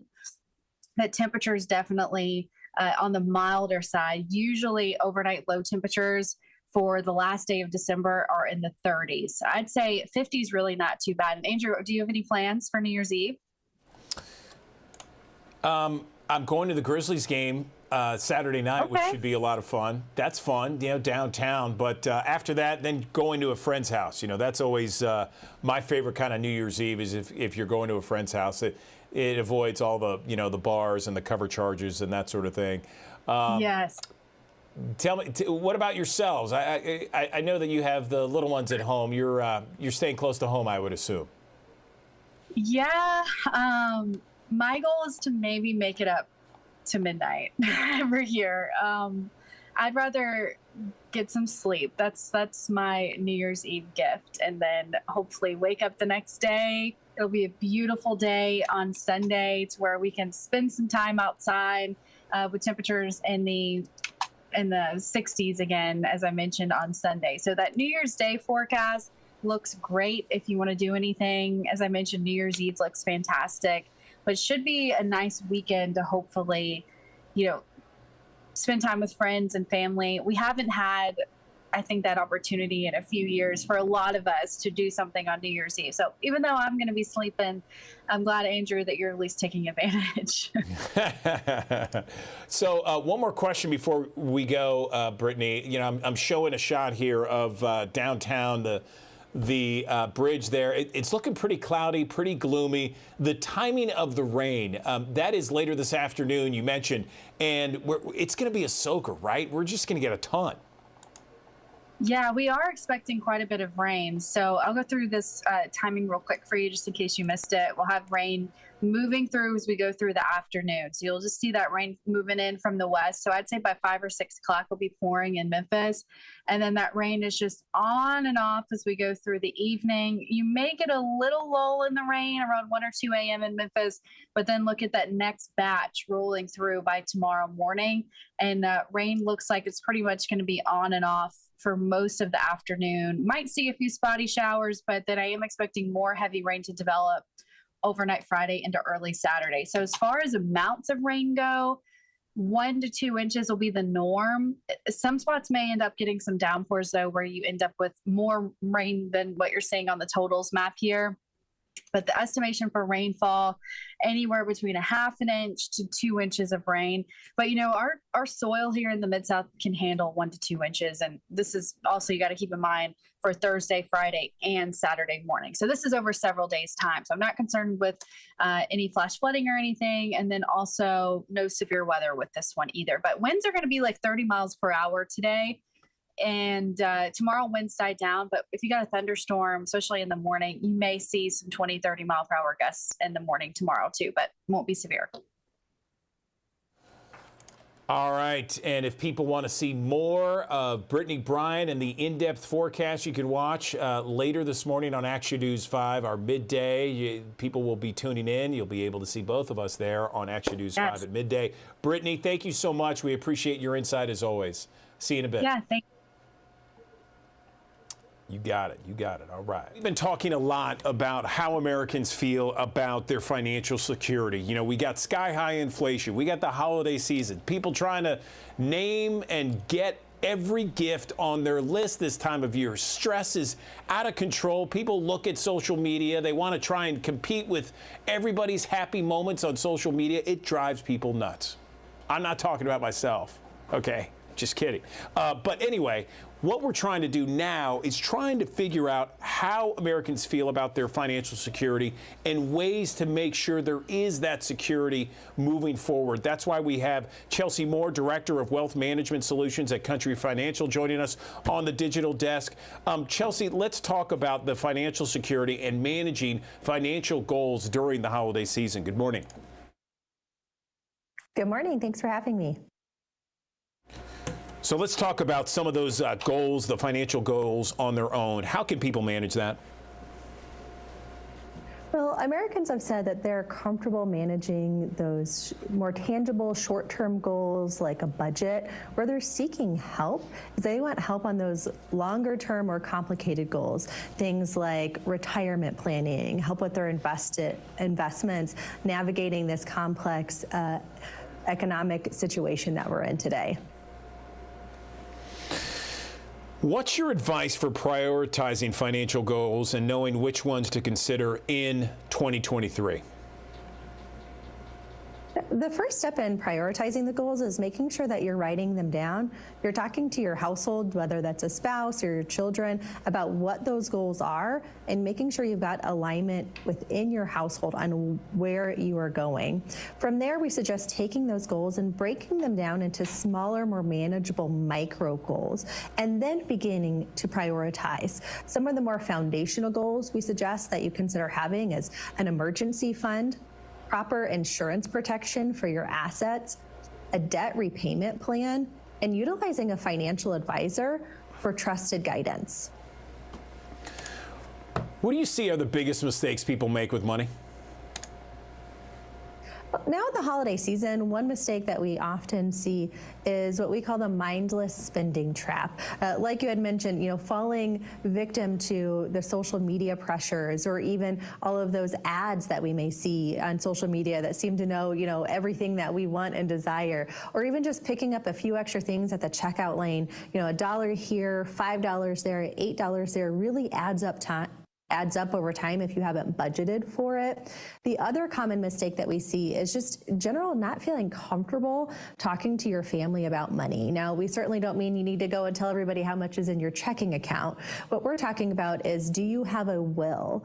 Where is your trust documents? Do you have life insurance, and where are those documents? And what financial institutions are you utilizing? If your family is prepared and has access to that information, it will much better prepare them for any unexpected loss. I've been working with a financial advisor for about 20 years or so. I love it. It's great. It kind of helps me with worries about investments and all that kind of thing because they spend their whole time doing this. Can we talk more about some of the other benefits that people might see with a financial advisor and how much money people might need in order to start working with a financial advisor? That's always a good question. Similar to you, what we see based on our survey is those working with a financial advisor are happier and feel more confident in their goals. The reason for that is they value that expert advice, that access to holistic or big picture financial planning, and just having a go-to person to ask those financial questions to, and finally having financial protection for their family. Is there anything else you want to mention, Chelsea? We've covered on a little bit of things, but is there like a bullet point list you want to get to of like maybe some top 3 things people should watch this holiday season going into 2023? It's important to have a plan and make sure that that plan can weather economic conditions. So we want to make sure that plan is recession proof. And working with a qualified financial advisor is going to enable you to be able to do that. And then not being afraid to talk to your family about money and those long-term financial goals. And where can people go for more information? I know we've talked a lot of different tips and tricks and that sort of thing. We've got a lot of great resources at www.countryfinancial.com. Okay, Chelsea Moore, Director of Wealth Management Solutions at Country Financial. We appreciate the advice this holiday season. Happy holidays. Thank you. You too. Great interview there. And while we're talking about finances, the year is wrapping up. A lot of people wanting to make those financial resolutions for 2023. And so experts say you don't have to wait until January 1st to start making those money moves. And that's why this morning we're going to get over to Jen Sullivan. She has five things that financial experts recommend that you do now to set yourself up for financial success in the new year. Take a look at this. Before you ring in the new year, how about reining in your 2023 finances? You want to be able to have your ducks in a row. You want to have your finances organized. After a year of historic inflation, rising interest rates, and growing recession fears, this duo of financial experts say now is the perfect time to reflect on your spending and plan for the future. Prioritize paying off high interest rate debt, bulking up your emergency fund. If improving your finances is one of your 2023 resolutions, here are 5 money moves to consider these final days of the year. 1. Look ahead and decide which big purchases you'd like to make next year. Then create a plan to afford that new car, house, or trip. Making sure that you are building all of that into your budget is going to be number 1. 2. Look back at your expenses and figure out what worked and what didn't. 3. Tackle that lingering debt. Either pay it off now and avoid dragging it into next year, or come up with a plan to pay it off in 2023. We see the feds raising the rates on interest. And so things like credit card debt, personal loans, anything that has a variable interest rate is going to cost you more. 4. Boost your emergency fund. Figure out the most scaled back amount you need in order to get by month to month. That's going to include housing. It's going to include basic food and groceries, not a lot of dining out. And 5, decide how much you'll invest next year and in what. Just make sure that you're earmarking money for investing that you are not going to need for at least the next 10 years. For today's Consumer Watch, I'm Jen Sullivan. I think we can always use some financial advice, and so another good one there. Now, we are saying thank you to Jarvo this week as we celebrate our friend and colleague, Jarvis Greer, who's getting ready to retire. For 43 years, he has been here at Action News 5. His first day on the job just 2 days after graduating college, so his entire career spent right here doing the work and sharing all those amazing sports stories to the city of Memphis. So this morning, we have our 5-star story that's talking more about Jarvis. These are all about stories that make us make us proud to be part of the Mid-South. And so we really want to take a look back at his legacy here at Action News 5. April 30th, 1979. Jimmy Carter was president. Peaches and Herb were at the top of the charts. And WMC was airing reruns of Little House on the Prairie in primetime. In the newsroom at 1960 Union Avenue, Jarvis Greer was on desk duty his first day on the job. The former defensive back clocked in just 2 days after graduating from Memphis State with a degree in communications. Within 2 years, he was on air, filling in for his mentor, legendary sports director Jack Eaton. Jack is still fogged in Virginia tonight after last night's Virginia Tech-Memphis State game. They weren't able to get out because of all the fog, couldn't fly, so maybe he'll be back by tomorrow. In the meantime, He might be back by tomorrow, but we still got some good basketball action for you tonight. Hit it. The Christian Brothers College Buccaneers went to battle with the mighty bunch from David Lipscomb tonight over the De La Salle Gym. The rest, as they say, is history. You went out there without the helmet on? Butted head just like gold. Panthers' pass defense is also rated #1 in City Class A ball. A total of 16 different mini games or quarters will be played at several different locations around town. Throughout the early 80s, Jarvis covered everything from football to fishing. That's him with Bill Dance in 1983. The following year, Jarvo was named weekend sports anchor. Jarvis Greer, a reporter on the scrimmage line, not the sideline. And 25 years broadcasting Mid-South sports makes Jack Eaton an all-star on any team. The Action Sports 5 team, a sports team for a sports town. 35 years of broadcasting here on TV5. Big Jack retired in 1991, setting up Jarvis to score as WMC's next sports director, the second person ever to hold that title. This looks like a job for Jarvo Man. And taking a cue from his mentor, Jarvo upped the antics. So, the Tennessee Oilers are finally playing in Memphis. You know, I used to play a little football myself.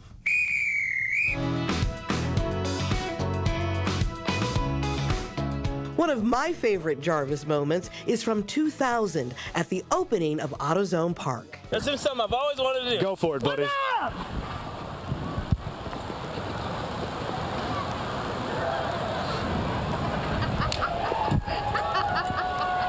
That's our guy in full glory. Joe and Kim, I give you Jarvis Greer.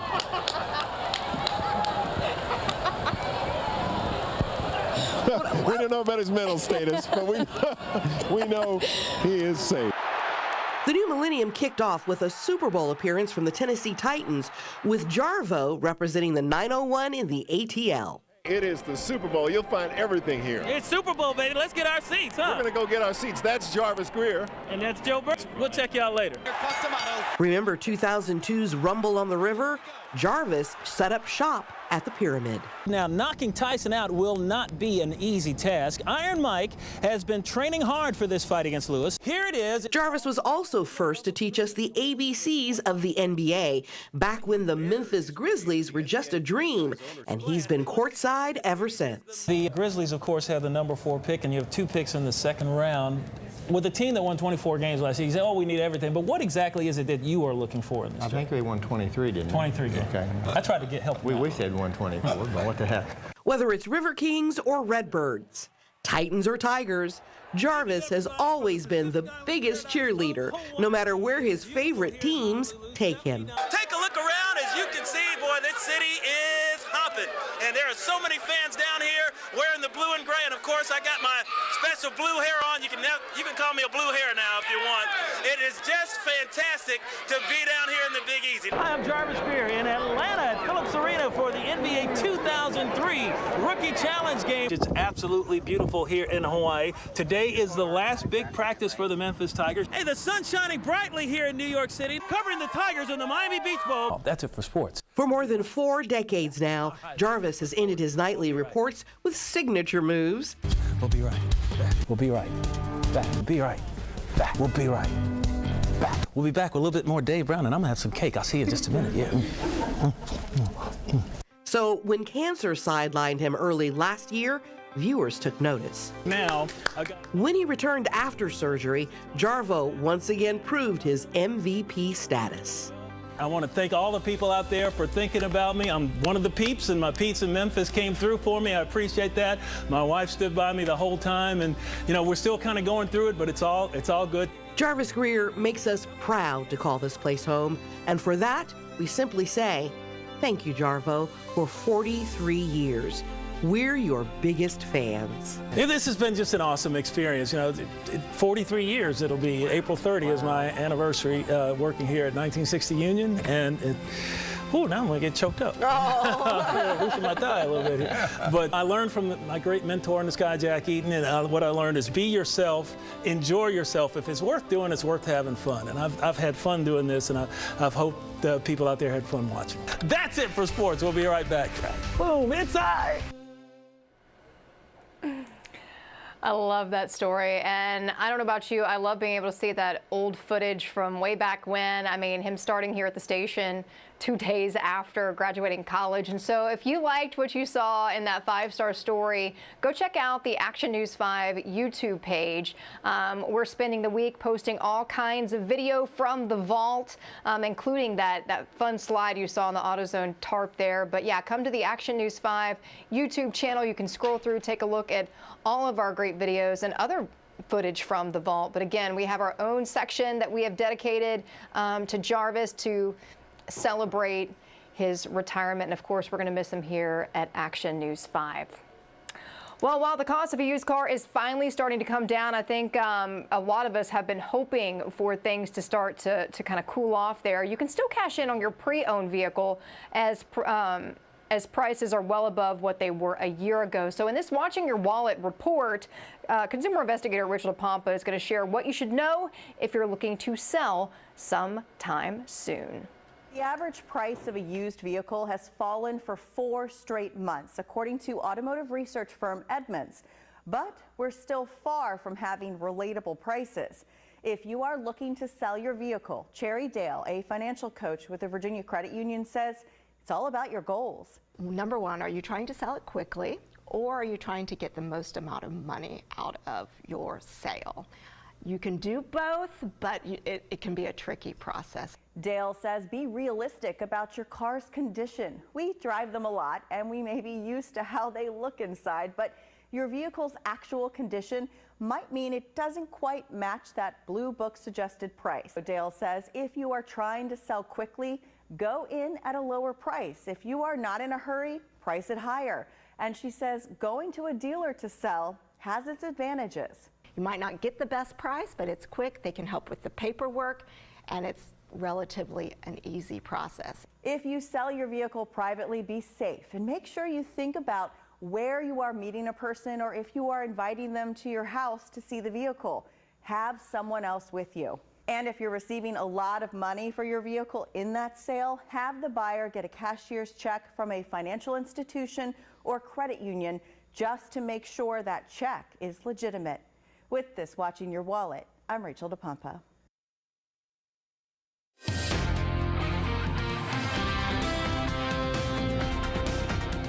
Good morning. A rainy stretch of weather here. We have rain in the forecast today. We've already seen a few showers this morning, and then a 90% chance of rain Friday. A few showers early Saturday, but thankfully we dry out on Sunday for the first day of 2023 before rain moves back in again Monday of next week. Let's look at timing for this here. We're seeing rain surge in from the southwest. Again, we've already seen a few showers this morning.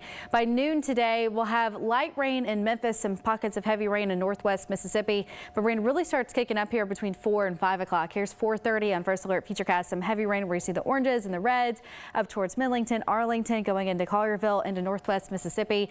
And then rain is on and off through this evening. 10 o'clock tonight. It'll still be pouring in West Tennessee, North Mississippi. Notice eastern Arkansas, really not seeing much rain, but after midnight, rain pushes into Arkansas. It'll rain all night tonight here across the Mid-South into early tomorrow morning.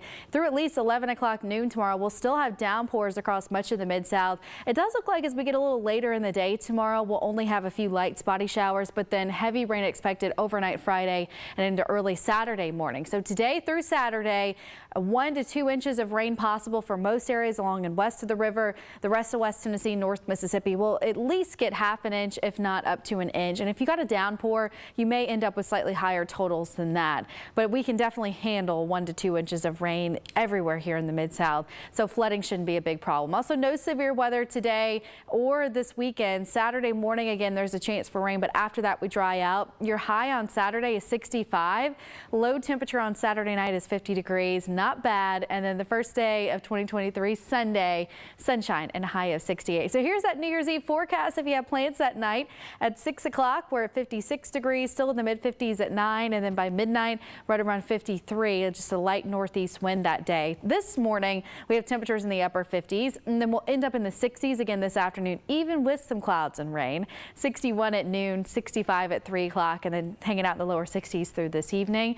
And a lot of that has to do, that warm air has to do with those south winds. South winds coming in anywhere between 25 to 30 miles per hour as we go through the day. Even at 9 o'clock tonight, we'll still have 20-mile-per-hour gusts. It will be windy this evening too. Again, no severe weather to worry about today. But if you want to just check the First Alert Doppler, our First Alert radar on our weather app, or if you want to see if there's any updates on timing for the rest of the day, we'll update you all day on our First Alert weather app. So First Alert 7-day forecast, 66 today, 62 on Friday. We're in the 60s over the weekend and at the start of next week. Finally, by Wednesday, we'll see those temperatures drop down to the lower to mid 50s.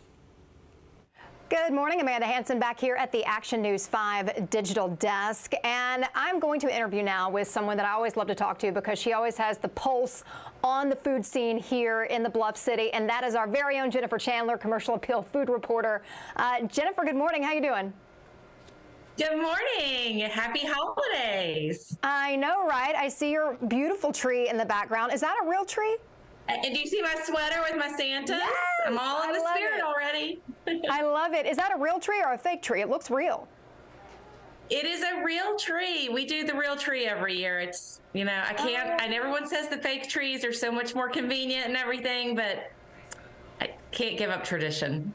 Yeah, my whole life, we have never had a real Christmas tree. And I actually had this conversation with my fiance the other day. I was like, you know, I think next year, because my fake tree it's almost on its last leg. So I was like, I think next year it would be fun to get a real tree. And I hear, you know, just the smell and all of that it really kind of helps to kind of bring you into the Christmas spirit. So I think that's something we're probably going to try out next year.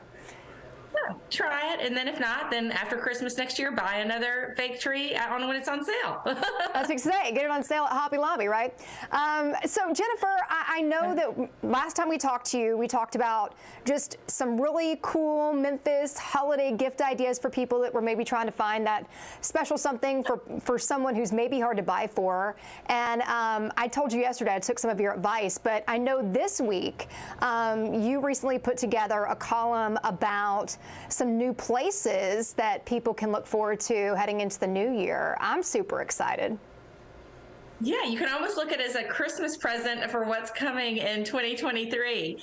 Exactly. So, you know, we have such a vibrant and wonderful food scene here in Memphis. I mean, the chefs are amazing and they're so creative and, you know, they're just moving forward and doing some great things. And there are a lot of new things on the horizon. Some of them are brand new, and some of them are from chefs we already know. So let's get started with, I'm going to kind of go in order of when things should open over the next 6 months or so.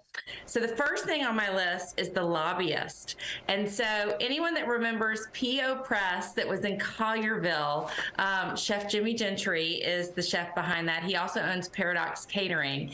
And he, you know, when P.O. Press was short-lived, but it was fabulous and had great reviews, and I loved every meal I had there. And then they discovered black mold in the ceiling, and they had to close because they couldn't work it out with the landlord.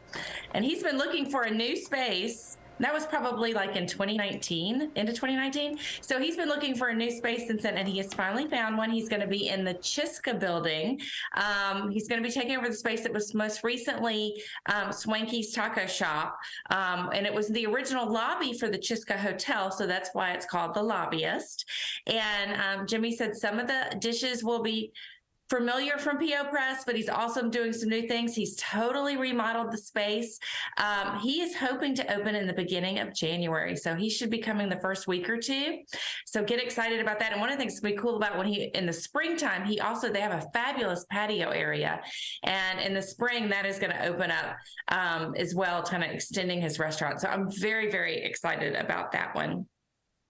Next on the list coming in January is the Ready Room Tap Room. So Hook Point Brewery is in Collierville, and they don't have their own tap room yet. And they have been working on this space in Brookhaven Circle. It's kind of, it's right next door to Fox Ridge Pizza, kind of across the street from Dory Restaurant and Andrew Michael Italian Kitchen. And they're opening a tap room for their brewery. And one of the things that's going to be fun is they're going to incorporate beer into some of the menu items. If I remember correctly from when we spoke with the owners, they're going to do like a beer battered French toast for breakfast. And, they're going to kind of do some fun things like that. So beer lovers, get excited. East Memphis is about to have a tap room because as I'm thinking about it right now, I don't think there are any tap rooms in East Memphis. They seem to be all in Midtown and downtown. Yeah. Am I right? Yeah, you're Am I right. missing one? You're right. And I'm excited about that one too. And I like the idea of incorporating some of the beers into the recipes and stuff.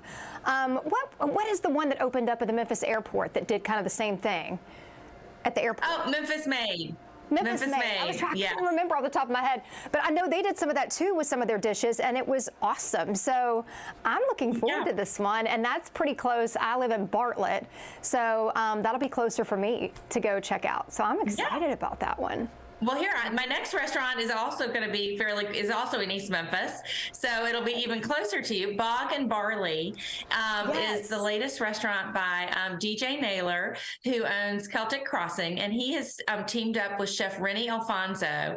And people may remember Rennie from days past. He was the chef at Chez Philippe after Jose Gutierrez. And it's been a while since he was gone. He left and he was up north and working in Philadelphia and New York for Star Restaurant Group and some other famous restaurants for about 10 years.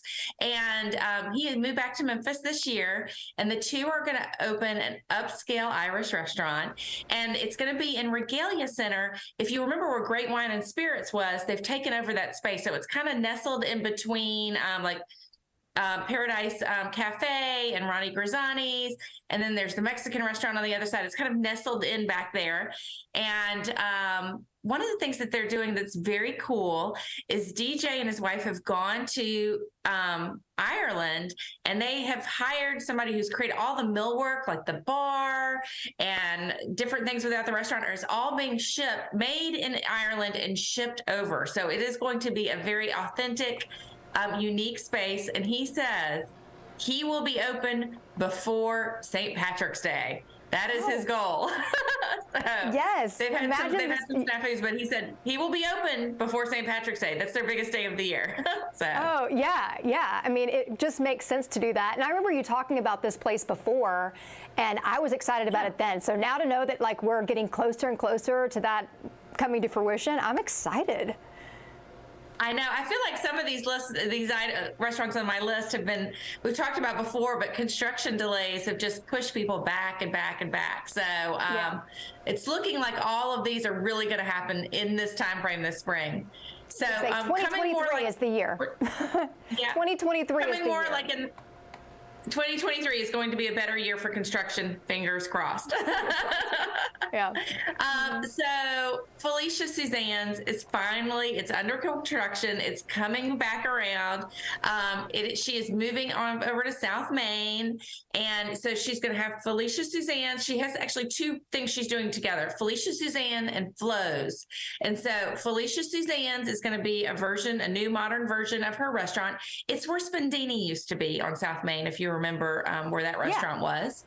And next door to it, she is going to have Flo's, which is going to be a marketplace that features her line of jams and jellies and pickled goods that she makes under the name Flo's. But she's also going to carry different locally made foods in there. So it's going to kind of be a restaurant with a market next to it.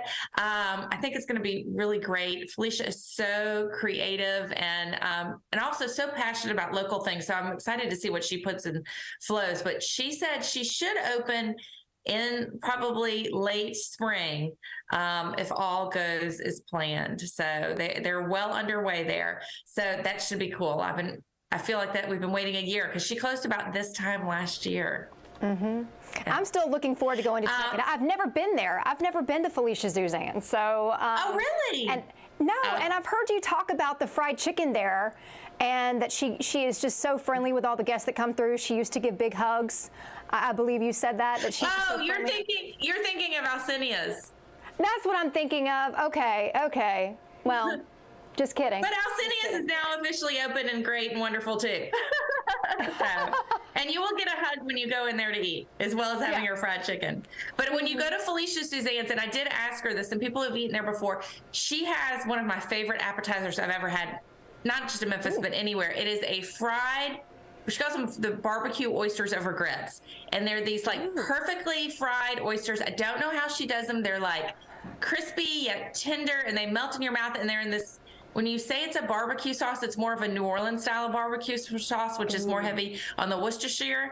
And but it's served over grits. I mean, it is like heaven, this appetizer. And she promised me that it will be on the menu at the new restaurant. So it's coming back.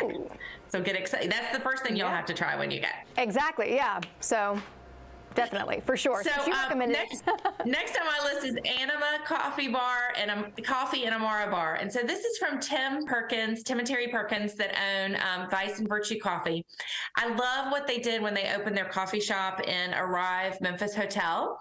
And they were inspired to open something a little different, and they do a lot of traveling, and they had seen coffee and Amara bars in other big cities, and they decided they wanted to bring this kind of concept to Memphis. So it's a coffee bar by day, and it's an upscale cocktail bar by night that focuses on Italian Amaros. And they're going to be going into the Citizen, which is that apartment building that is at the corner of McLean and Union. And they're super excited. Construction is, I think, just started. So they will be late May, probably early summer is when they are going to be opening. And I think it's going to be kind of a really cool, unique, different concept. And I can't wait to see it. They're working with Natalie Lieberman, who's an interior designer on the space. Oh, and she's also working with Felicia Suzanne's. And so I love everything that she's ever done. And I can't wait to see what she does with these two spaces. Yeah. So I have two more on my list. Yeah, no, but that one's right down the street from the station, so I have no excuse not to go there. Yes, and if you go, their bourbon, Vice and Virtue's bourbon mocha. It's like they barrel roast their coffee and Blue Note bourbons barrels, and then they make this mocha out of it, and it is like so good. And in fact, it would be perfect on Friday with our weather that we're having. Right, exactly. I know, I'm dreading it. It's gonna be so cold. So, okay, the Public Bistro. So it's going in where Sweetgrass was in the Cooper Young neighborhood. And if you've never been to Knife Bird, this is Kate Ashby. She is the owner of Knife Bird, and it is like my favorite little wine bar to meet friends. She has an excellent wine selection and some craft cocktails and charcuterie boards. And it's a really fun place to meet friends for a cocktail. And that's located on the corner of Central and Cooper. And so right around the street, she's taking over the Sweetgrass space. She's totally gutting it. She's starting from fresh, and she's going to make an American style bistro there that should open probably late spring, early summer. And she gave me a quote when we were talking about when she announced that she was taking over the space that I just love. She says it's going to be if Houston's and Huey's had a baby. So I think that's a good combination. I can't wait to see what that is because I love both of those restaurants. Same. Yeah, and so the last one on my list of three is Three of Cups Wine Bar, and this is from Jake Smith. And many may not know his name, but he is a sommelier and bartender around town. He's currently the general manager of a restaurant downtown, 117 Prime. And he has kind of grown up in the wine business. His father, Scott Smith, owns Rootstock Wine Merchants, which is a new wine store here in town. Scott has owned a couple of wine stores over the years, but Rootstock opened this year, and it's in the Edge District. And it focuses on small family-owned wineries around the globe. So if you are into wine, you definitely need to go check out Rootstock. But right next door, Jake is going to open a wine bar. And again, this will probably open late spring, early summer, and it sounds like it's going to be a really kind of fun place to stop by and have a little bit of a snack and a glass of wine, either before dinner or after dinner or for meeting with friends. So I think that that's going to be a great place to go. And if we have time, do we have time that I can give you a couple of more tidbits of things that are coming? Oh, throw them out there. I'm all about it. Let's do it. Okay.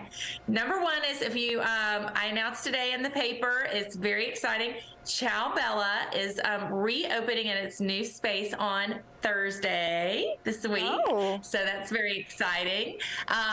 Elwood Shack is opening a second location. We can't share the space, but I have actually seen it. It is bigger. It is cool. It has a parking lot. It's still kind of it's in the University of Memphis area. But he's gonna have a coffee bar and be able to serve more things. And I think it's going to be a really great addition to his business. Mm-hmm. Front Street Deli. It has been put on hold, the remodel, because they were doing the historic building that it sits in at the corner of Union and Front was having work done on the facade. That is now done. So they're starting to work on the interior. So Front Street Deli will be back coming in the next couple of months. Chef Tam of Chef Tam's Underground Cafe is opening something new that she's working on too. It's going to be in Whitehaven, and she's not named it yet, but basically she has gone recently on a plant-based diet. So she's going to, a couple of days a week, serve menu items off of her plant-based diet, but she's actually going to host other guest chefs the other days of the week, because she says she's been so blessed to have so much experience over the years. She wants to help other people own their own restaurant and learn what to do. So she's going to open up this new restaurant. Will kind of be, I hate to say incubator, but it will kind of be like a place where chefs that are wanting to get into business can go and get practice as they're getting their feet wet. Yeah, that's awesome. That's really cool. And I think that's going to be great for the Whitehaven area. And like you said, being able to kind of help to be a mentor to younger chefs wanting the dream that she's created for herself. So I think that's awesome. Yeah. She's always, I've never met her personally. I know she's been here at the station and done interviews on Bluff City Life and things like that. But she just seems like she is the sweetest person, and like she's more about giving and how can I help you than really, about anything else. And so this is really cool. I'm so glad to hear this, Yeah, she's a lovely, generous person with a big heart. And boy, she makes some good, I love all of her creativeness with all of those Bayou fries. I just dream about. If you've never had those, are so, so good.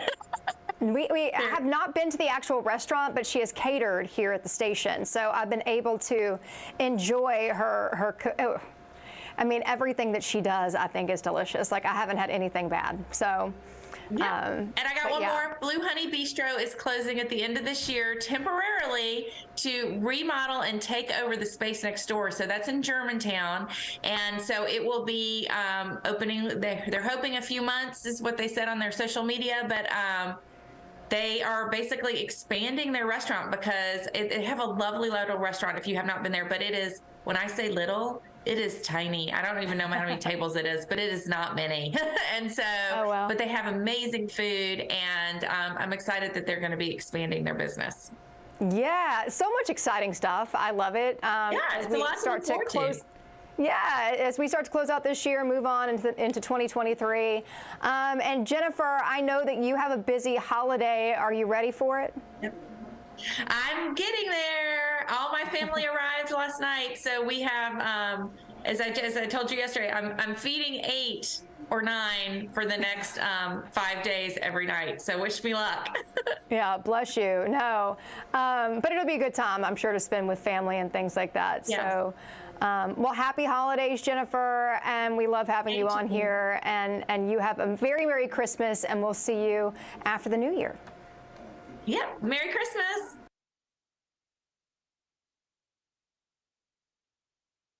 Okay, so medical costs and deductibles are pricier than ever. We all know that. So consumers need to be thinking about something called healthcare diagnostics more than ever before. Let's bring in Dr. Rashonda Robman. She knows about healthcare diagnosis. And let's talk, doctor, about why it's so important that people learn about healthcare diagnostics. What is it? Good morning. Good morning. So, I mean, as you know, that healthcare costs have been a big consideration for people. Many people don't get screened for various diseases. My area, or cancer, particularly breast cancer. And we know that screening is the biggest driver for many, many years that has dropped the mortality significantly. So we would like to see people getting screenings on time. Now, because of the costs and some of the access issue in lots of distant places and rural parts of the country, people don't access healthcare like we expect them to or want them to.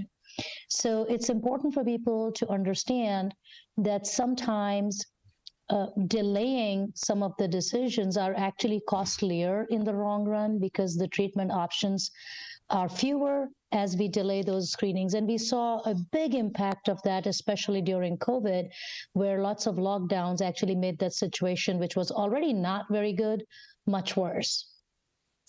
So I think that the understanding of their deductibles, making sure what their coverage plans are. I see a lot of patients, actually, they're not familiar with their own coverage plans and what benefits they have. They seldom talk to their insurance companies directly to know what is covered, what's not covered, and what options are available out there.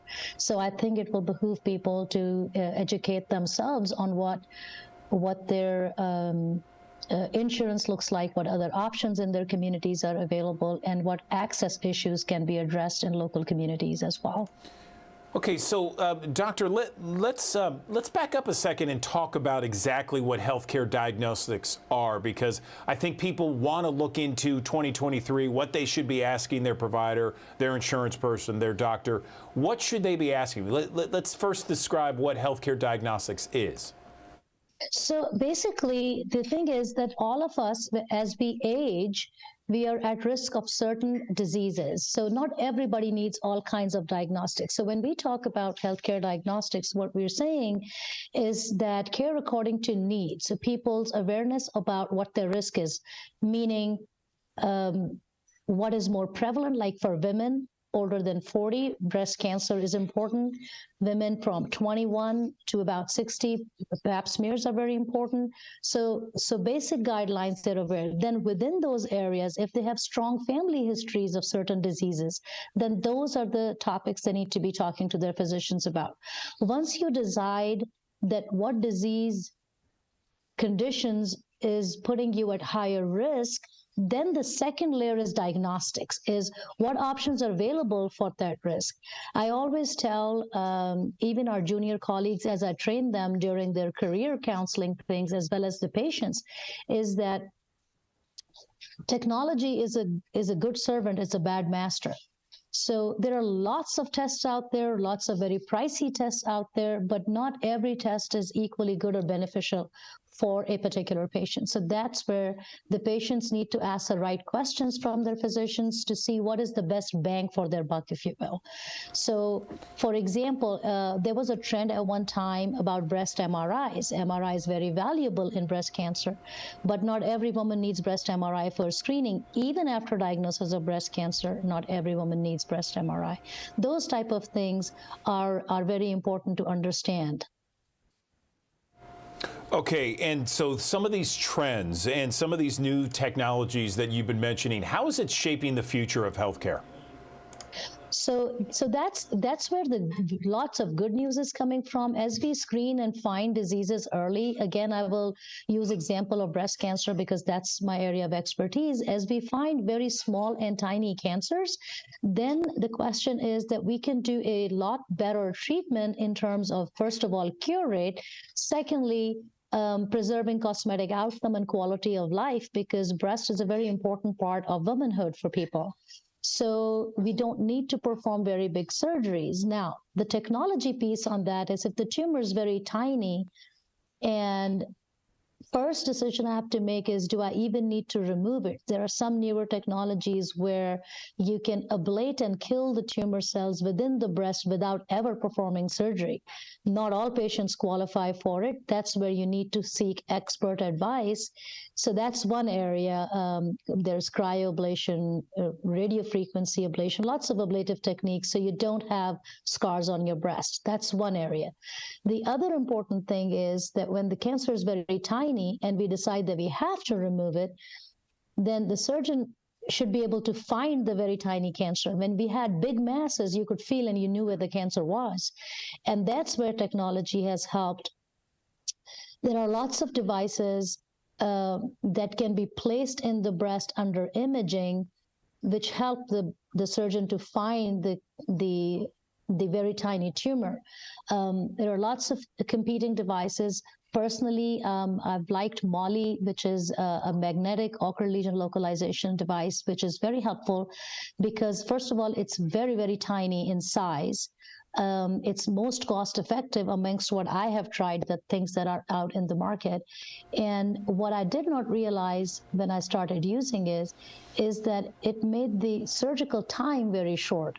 It made the whole surgery very efficient. So the shorter the anesthesia time was, the better it was for the patient. So those type of areas, I think, is where the technology has helped us out the most. Okay, so in this new year, and as people go to see the doctor, what are some of the top questions, in your opinion, that people should be asking their doctor in terms of new treatments or diagnosis? I think that people should definitely be discussing their personal history and family history with the doctors and figure out what are they most at risk of, which cancers, which chronic diseases, whether it's diabetes or hypertension or heart disease or certain cancers. And once they have their top priorities figured out, then what is the best way to screen and get ahead of it? It will be very important. So cancer screenings are the big ones. In terms of, again, colon cancer, lung cancer, breast cancer, all those can be screen detected, but our screening rates are not as high as we want them to be. And there are lots of very accessible technologies available to find those cancers very early and treat them very early and to effect cure. So I think those areas will be very, very important for physicians and doctors to have discussions about and not delay till they are symptomatic and already suffering. Dr. Rahman, I appreciate you and all the information you've given us, to our viewers especially. Thanks so much. Happy holidays. Thank you very much. We always talk to Talisa Franklin, and she is joining us once again. Talisa Franklin, merry belated Christmas. How was your holiday? But my holiday was amazing. You know, holidays for me is all about family and bringing family and people together. So I had an opportunity in the midst of all this crazy weather we had to have all of my family around me. And that was the best gift. They're like, what's your gift? I said, you guys are my gift. Just to have family around me is a perfect gift that anybody can ask for. I agree. Family is so key, especially during the holidays. It does your soul good, doesn't it? It does. You know, I just sit and smile. It's like, what you smiling about? I'm telling you, it's just, life is so precious because so many people, Andrew, as you know, I went to so many different funerals this year, and so many people didn't get an opportunity to enjoy what we enjoyed on a Sunday. So, you know, it's just a blessing to be here. Yes, absolutely. So let's talk about something that you hold very near and dear to your heart, tissue and organ donation. Absolutely. You know, I was like, you know, I need to bring this up because I needed to stay on people's minds and their heart to be an organ and tissue donor, because there's so many people that are awaiting a life-saving transplant. And it's up to us that's here that can say yes when that time of end of life on this side comes, that we can say yes on the other side. And I know the holidays are approaching, and I pray God's safety for everybody this weekend. But if God says different, remember Mid-South Transplant Foundation. Remember, it's okay to be an organ tissue donation, because it saves lives. We really do save lives. And I'm here to tell you there is 4 people in my family that is living today because of somebody said yes. And I wanted to make sure I bring that up and let people know, go to www.midsouth.transplant.org and sign up to be an organ or tissue donor today. There's somebody's life is depending on it. There's probably somebody right now in a dialysis unit that's sitting there, that's watching us right now saying, Lord, I wish I got a kidney before the new year. And listen, we never know when this is up on this side, but definitely give the ultimate gift, and that's to give the gift of life. I just want to remind you, be an organ and tissue donor. Go to www.midsouhtransplant.org.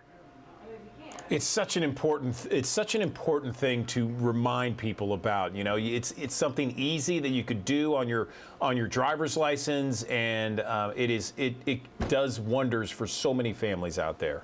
Absolutely. Just put that little heart on your license, and hey, your wishes will be honored. It's a great day. This is our last Tuesday of this year. Then we go over to 2023. It's going to get greater, Andrew. It's going to get greater. Oh, yeah.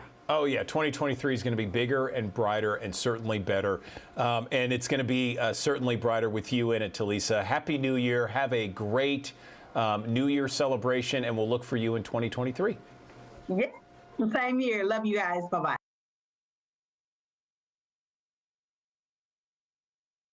Andrew Douglas here in the Action News 5 Digital Desk. According to some brand new data released by SEMrush, over the last 2 years, there has been a huge surge in Americans wanting to turn their passion projects into paychecks, you know, their side hustles into full-time money. And the data reveals that since January 2020, a 421% increase in searches for side hustles to make money. Now, we're about to talk to someone about this very issue, about how she turned her side hustle into a full-time job making 6 figures. Joining me now is Megan Overholt. And Megan, good morning. How are you? Good morning. It's Morgan, by the way, Morgan Overholt. Morgan, I'm so sorry. I appreciate you joining us. No problem. So tell me about your story a little bit, because so many people, as you're right, so many people have decided, you know, hey, what can I do as a side hustle to make full-time income? Yeah, well, I was actually kind of the lucky one of the lucky ones, to be honest with you. I'm no stranger to reinventing myself. Back in 2017, I actually quit my full-time job in the normal corporate world back before it was popular. Essentially rage quit, had all the fun I could stand, got to do something else. But back then, all I really knew to turn to was freelance. And that was a lot better than what I was doing. Do not get me wrong, but the problem is that freelance is still inherently flawed, because it still requires that your butt is in that seat every single day, and that you're like on the clock, and you have deadlines to meet. You've got clients you need to reply to all the time. And it wasn't quite giving me that freedom that I really craved. I had toyed before with the idea of launching something that could produce real live passive income in addition to my freelance before, but I never really took the leap until the pandemic hit. The pandemic, as a lot of y'all know, was inspiring for reinvention. So while I wasn't a stranger to it, I still was very new to the world, had no idea what I was doing, learned from the best, and here we are today. In fact, last year, our second full year in business, we surpassed 6 million page views on thesmokies.com, which is our travel blog website, and we produced over $200,000 worth of revenue. So it's pretty incredible. That is incredible, and congratulations to you for doing all of that. I have to admit, I did those searches too, and I heard that, blogging is one of those great opportunities out there for people to get started and really kind of turn it into a money-making career. How did you do it? If you had to look at some of the key factors of turning that blog into a six-figure income, how did you do it? Well, honestly, again, I'm no stranger to figuring out how to reinvent myself and how to launch a successful company. And one of the key things, and I think this applies to every single industry and anything that you want to do in life really, is that you identify the person who's doing the thing that you really want to do, who's doing it successfully, I should add, and you learn what they're doing. And so what we did is we started joining all of these blogging communities online and really looking at people who were already making six-figure, even seven-figure incomes. And we asked, hey, what are you guys doing? And two words kept coming up for us. It was SEO and SEMrush. And at the time I was familiar with what SEO was. I thought it was just kind of like sprinkling in little keywords on your website and hoping for the best, hoping you'll rank on Google. But SEMrush was kind of the missing component because I found out, news to me, that there are real tools you can use online that actually tell you exactly what people are looking for. It tells you what kinds of questions that people are typing into Google on a daily basis. And so our real key to success was figuring out exactly what those questions were and then answering those questions effectively. And the second that we started doing that, our traffic skyrocketed. It was incredible. I think on month one, we went from having maybe a couple hundred hits to just a few months later, I think June of 2020, that same year, like I said, the pandemic year, I think we're about 300,000, 400,000 hits. It was crazy. And it kept growing from there. So a pretty big deal. Pay attention to what other people are doing and do that thing. That does sound amazing, and that's great stuff. When it comes to turning it, when you saw, okay, so you did the SEO, looking for what search items people are looking for. Did you have to write a lot? Because I've always heard that okay, if I'm going to start a blog, I just have to put tons of writing in. I mean, how many hours did you spend in the front end of this project? Well, here's the really cool thing. So luckily, again, we were some of the lucky ones in the pandemic. We really only had about a week or two that was kind of slow, which is really when I launched the website in partnership with my sister, Elena, and my husband, James. But after that, our freelance business really picked up and we looked at each other and we're like, hey, look, we got to find time to also work on this website without losing our, at the time, primary income, which was the freelance income. And so we kind of just dedicated one day a week to knocking out as many articles as we possibly could. And we did it that way for an entire year, essentially. Almost an entire year, I didn't have a 2-day weekend. I mean, look, y'all, anything worth having in life is going to take a little bit of hard work. That's what I tell people all day long. Nothing in this life worth having is going to be that easily achievable. So I would say as far as quantifiable hours were concerned, I would say we were each putting in about 8 to 10 hours a week to really get it going. And now, as it's been growing, we've been able to really integrate it into our normal work weeks. In fact, it's sort of even taken over a lot of the freelance that we were doing before. The script is kind of flipped now. Before we were doing 25% blogging. Now it's more like 75% blogging and 25% freelance, which is pretty cool. But the great thing about what we've done is that it did exactly what I set out to do, right? Now, when I take a day off, I'm still making money. Now, when I go on a week vacation, I still get notifications every day that I'm making money. So that passive income, or more accurately, perhaps I should refer to it as semi-passive, because it still requires a lot of work to get it up and going. It's not a set it and forget it type thing, but it's still making me money, even if I step away. And that's really the freedom that I've craved from day one, right? That's the ultimate freedom. What more can you possibly ask for? So you said 8 to 10 hours a week is generally how much you spent on the blog. When did you start seeing significant income jumps? I mean, did it start at, I don't know, 100, 200, 1,000, 2,000, and then just 1 month or two just jumped from there? Yeah, like I said before, it was really identifying that correct tool to use. Like, there's a lot of misconceptions out there about what SEO is. Everybody will love to tell you they can get you on the first page of Google. It's just like some kind of magic thing. I thought I knew what SEO was as a freelance graphic designer because my clients asked for it all the time. I thought it was just sprinkling in keywords, but the key was using those 8 to 10 hours that I was talking about earlier effectively, right? Because at one point when we first launched, we were just kind of taking a guess. Like, I always thought the way that you were supposed to do it, or was the way that you were supposed to do it. But after we really started finding the correct tools, and for us, it was SEMrush, and that's kind of one of the industry leading platforms out there if you guys want to look into it. But one of the things that we did was we actually started doing the research, and that showed us specifically what we should be writing. And that's when we really started to see things kind of skyrocket from there, right? So instead of just using those 8 to 10 hours every week that we had to take guesses at what people may or may not like, what Google may or may not like, we were able to really hone in and make sure that this is what people were looking for, make sure this is what people would like, because it turns out the data was really there all along. So for us, it was learning to use that time efficiently and intelligently and making database decisions versus just what we wanted to write about. And that's really when we started to see the results skyrocket. And I would say within a couple of months of adopting that strategy, that's when we really saw things start to take off. When you first did the blog, Morgan, was it something where you were getting income one way, and then now are you getting income another way? Give me some detail on how it works.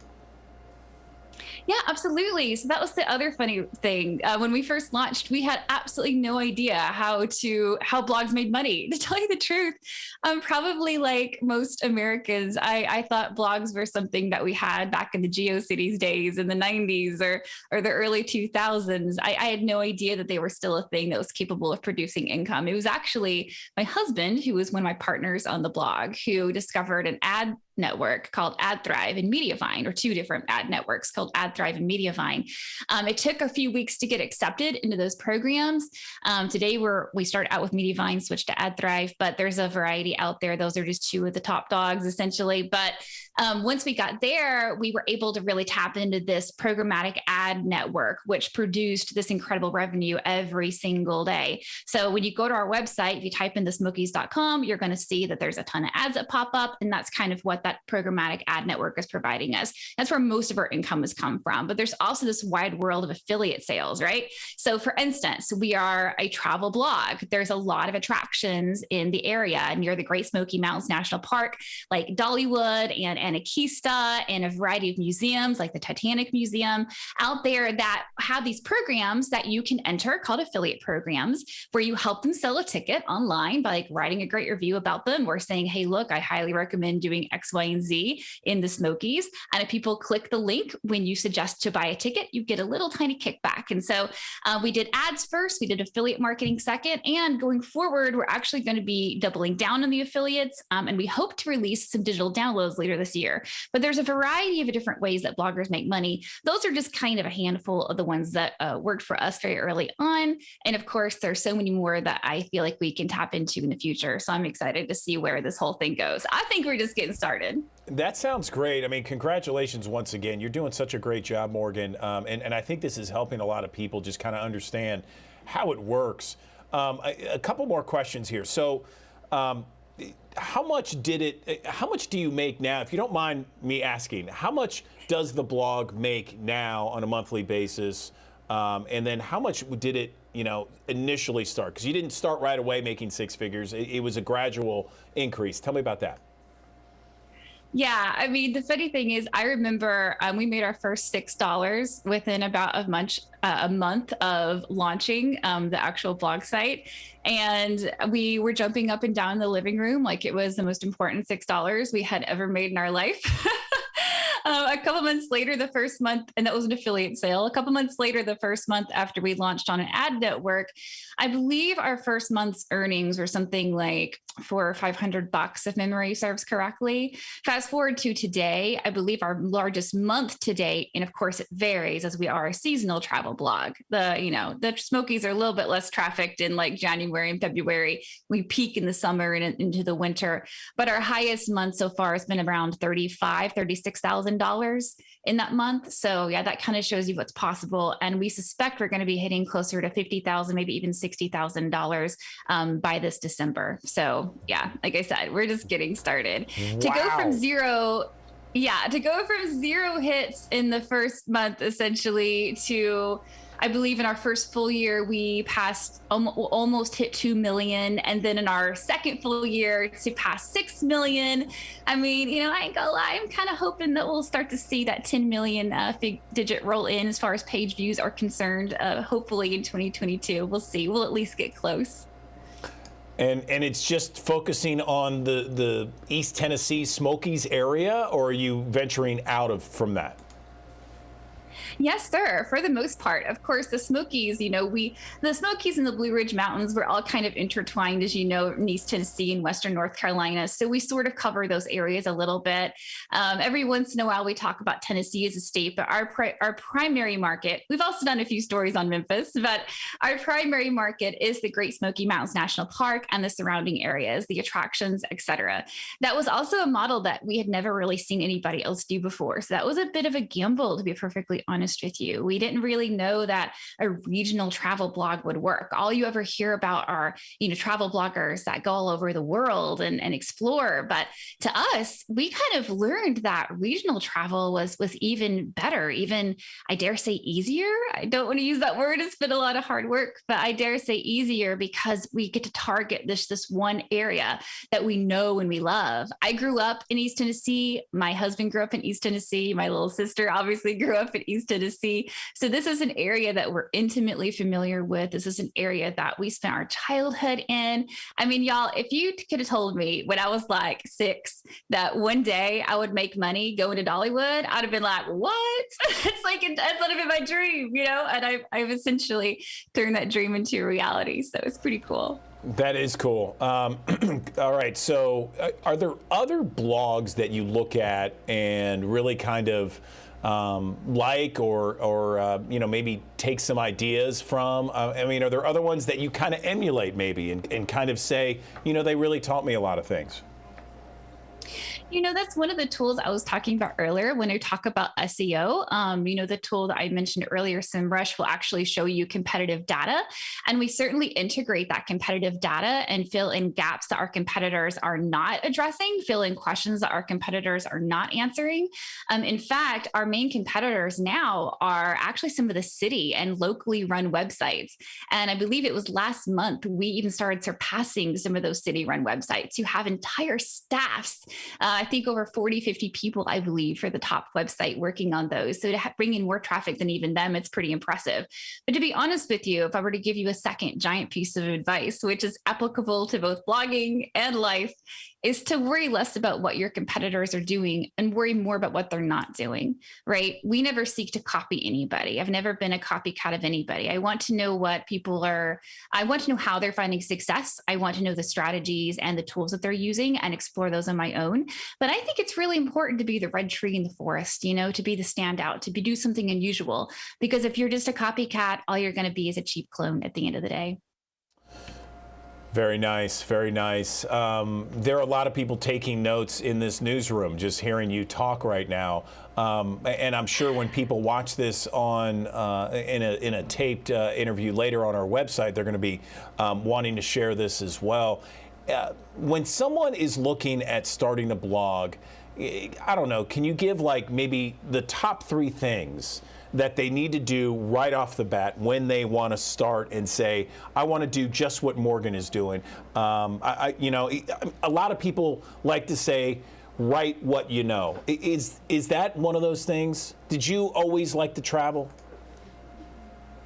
Oh yeah, I've always loved to travel, but to me, it's a little bit, there's two different components to it. A lot of people say follow your passion, and I say that's great. Follow your passion, but make sure you can make money with that passion, right? We've got a lot of passion. There's several hobbies I have that I'm not very good at, right? I don't think I should probably start a blog on those. I love watching Netflix for a living, there's probably a way to make money doing that, but the thing is that we found a part of our passion. We found one of our passion projects that we knew there was a big audience for. And so that's the piece of advice I would give you there as far as following your passion. Follow your passion, but make sure it makes money. As far as the three pieces of advice I would give to brand new bloggers would be as follows. Don't get lost in the details. Launch a simple website. It doesn't have to be the prettiest thing you've ever seen. Just make sure it's a simple theme. Make sure it's fast. That's what's more important because people want to make sure it's loading really quickly without any kind of delays. The second thing I would say is, yes, get comfortable with writing and get comfortable using those tools that I talked about, because that was the real difference maker for us.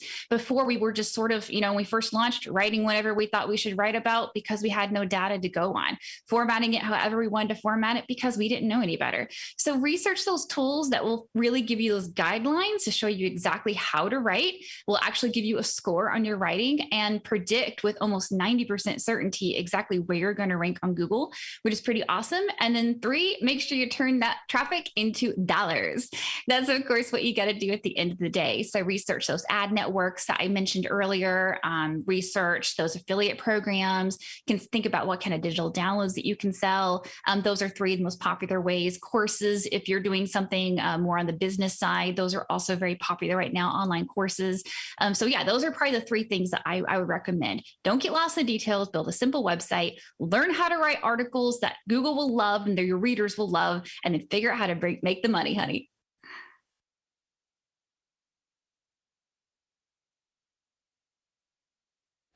Sorry, Morgan. Listen, I really appreciate everything you've said. It's a great conversation. I found it very interesting. Congratulations on your success. And I really think a lot of your tips have really helped other would-be bloggers out there. So appreciate the conversation very much. Thank you. Thank you so much for having me, Andrew. I appreciate it. Good morning, everyone. Andrew Douglas in the Action News 5 digital desk. Let's talk about dog lovers everywhere. They know the holidays are a festive time to gather with family and friends and watch the American Kennel Club National Championship Dog Show will be broadcast this January 1st. There's going to be a record number of participants, or you could say participants. More than 5,300 dogs from more than 20 countries will be competing for top honor in Best in Show.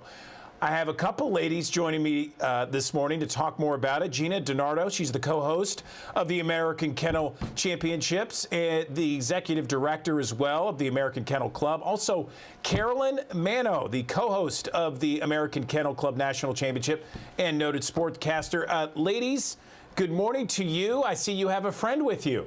Yes, good morning. This is Bruno. He's a 8-month-old West Highland White Terrier. He's joining us today on the couch. Very cute. Very cute. Okay, so let's talk about, first off, last year, or this year's, I guess you could say, the 2022 American Kennel Club National Championship. What was unique about that one? Well, what's most unique in our 22-year history, this is the largest entry we've ever had. It's the largest event in North America. We had over 5,300 dogs competing for the title of national champion. And then we also had other events going on. So in total in that building, we had over 10,000 dogs competing in various competitions.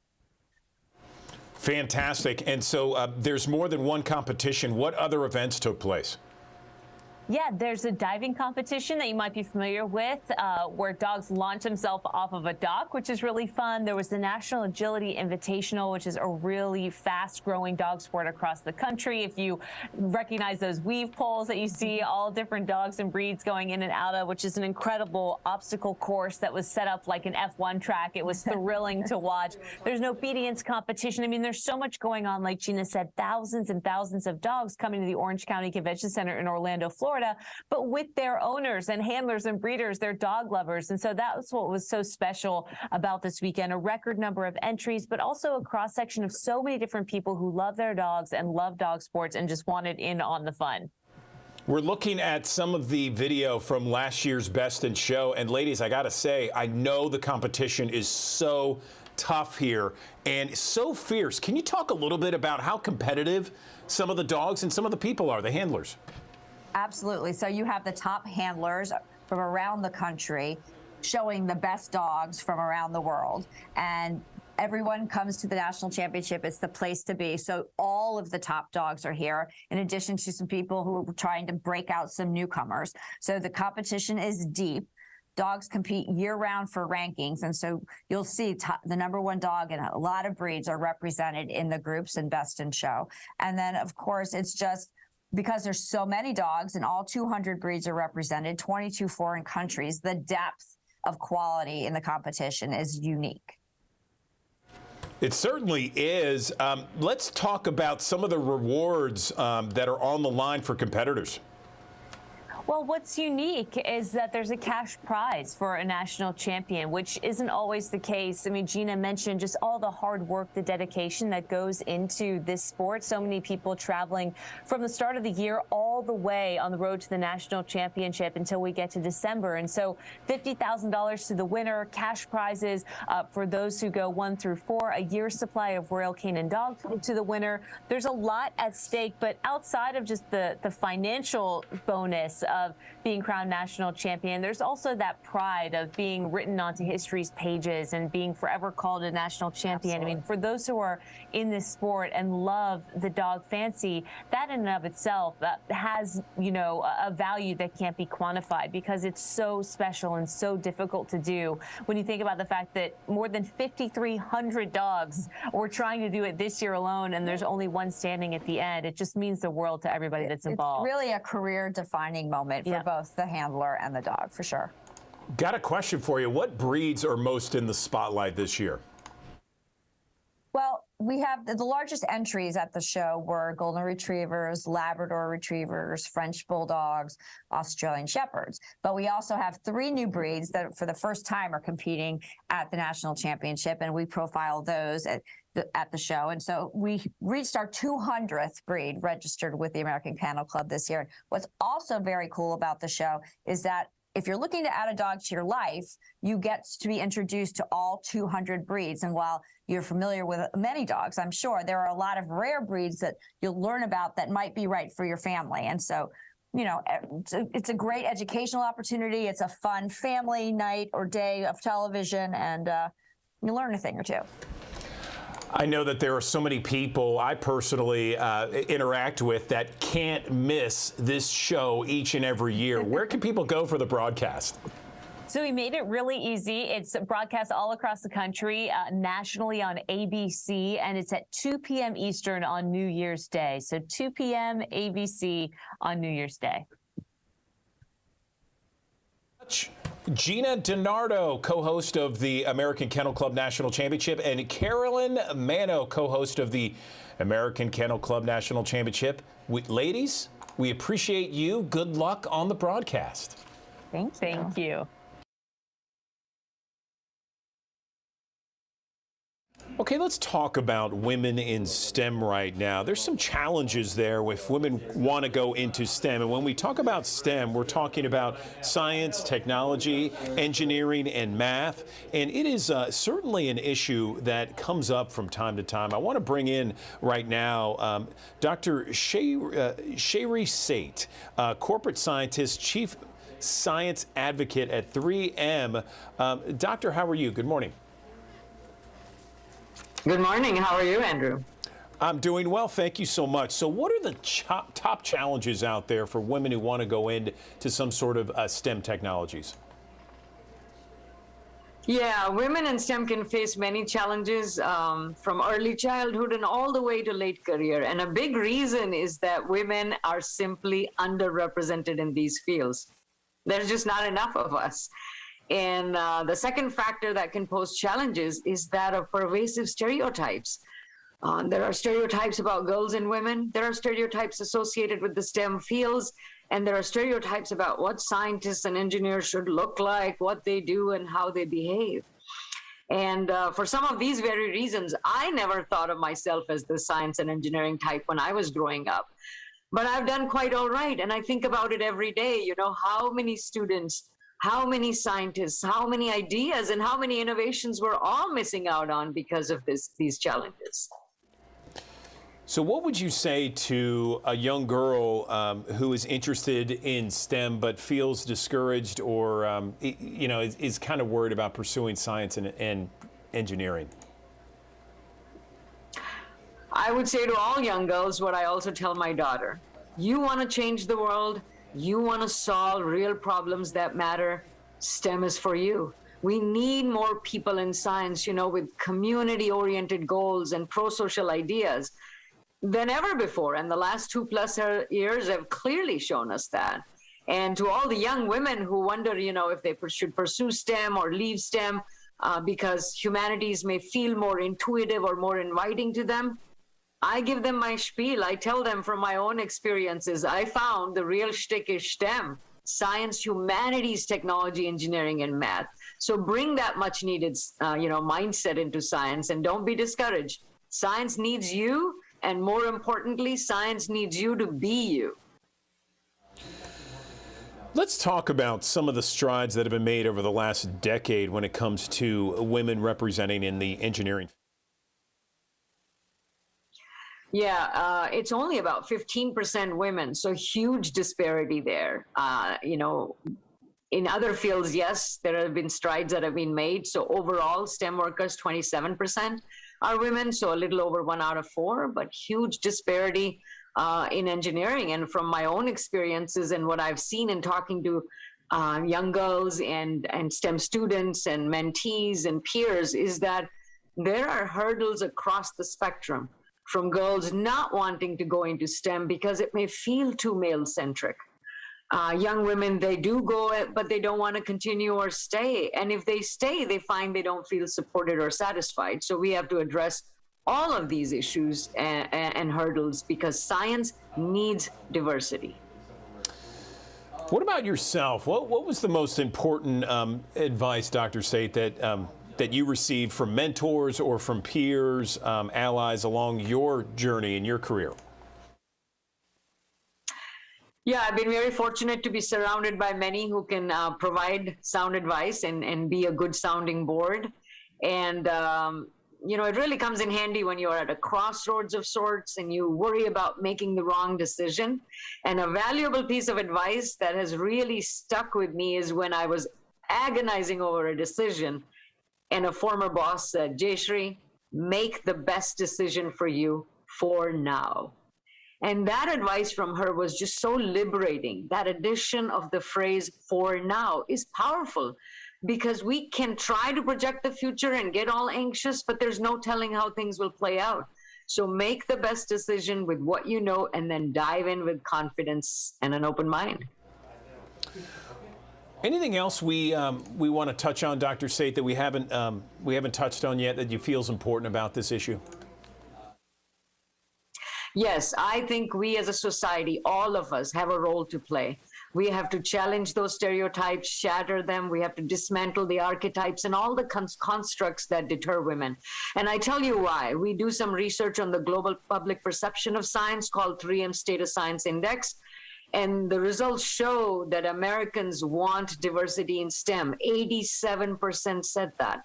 So in fact, we created a docuseries called Not the Science Type, and it highlights the journey of 4 women scientists who have confronted challenges and challenged stereotypes. I want your viewers to watch that. So go to 3m.com/nottthesciencetype and be inspired.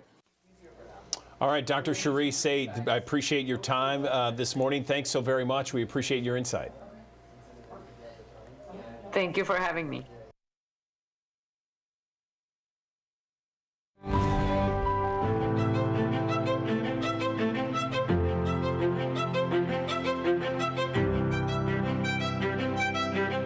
Not about me. It's about me actually helping our youth. It's about me making a difference for them. It's about me giving the impact that they need in order to be our future leaders, because we definitely need some great future leaders right now.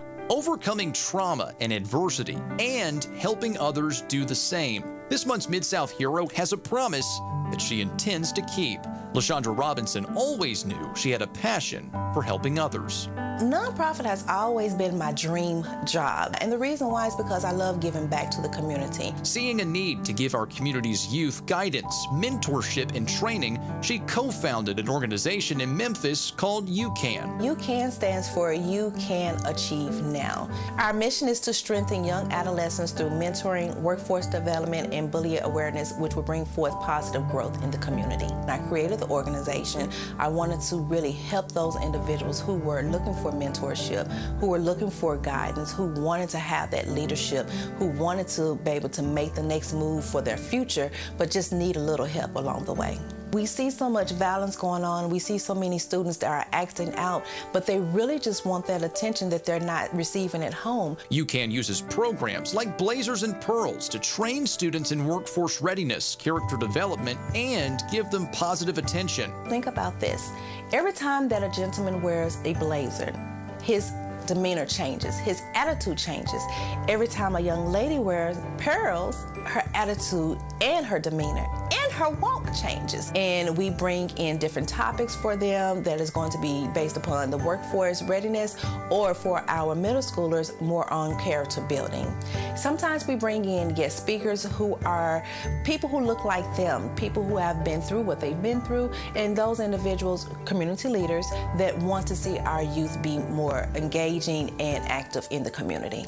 Another part of UCAN's mission is to help our youth overcome traumatic ACEs, or adverse childhood events. Trauma is something that is always brought into our lives, but we have to learn how to overcome those adversities. We have to learn how to overcome those obstacles. In 2011, LaShondra experienced her own life-changing trauma. She found out that her brother had committed suicide. She later found out that he was bullied as a child. Through the heartbreak, she remembered a promise her brother had asked her to keep, a promise that continues to push her forward today. I had to remember, he left and said, "You have to promise me to go and help everybody else. You have to promise me to tell everybody else it's okay to get help.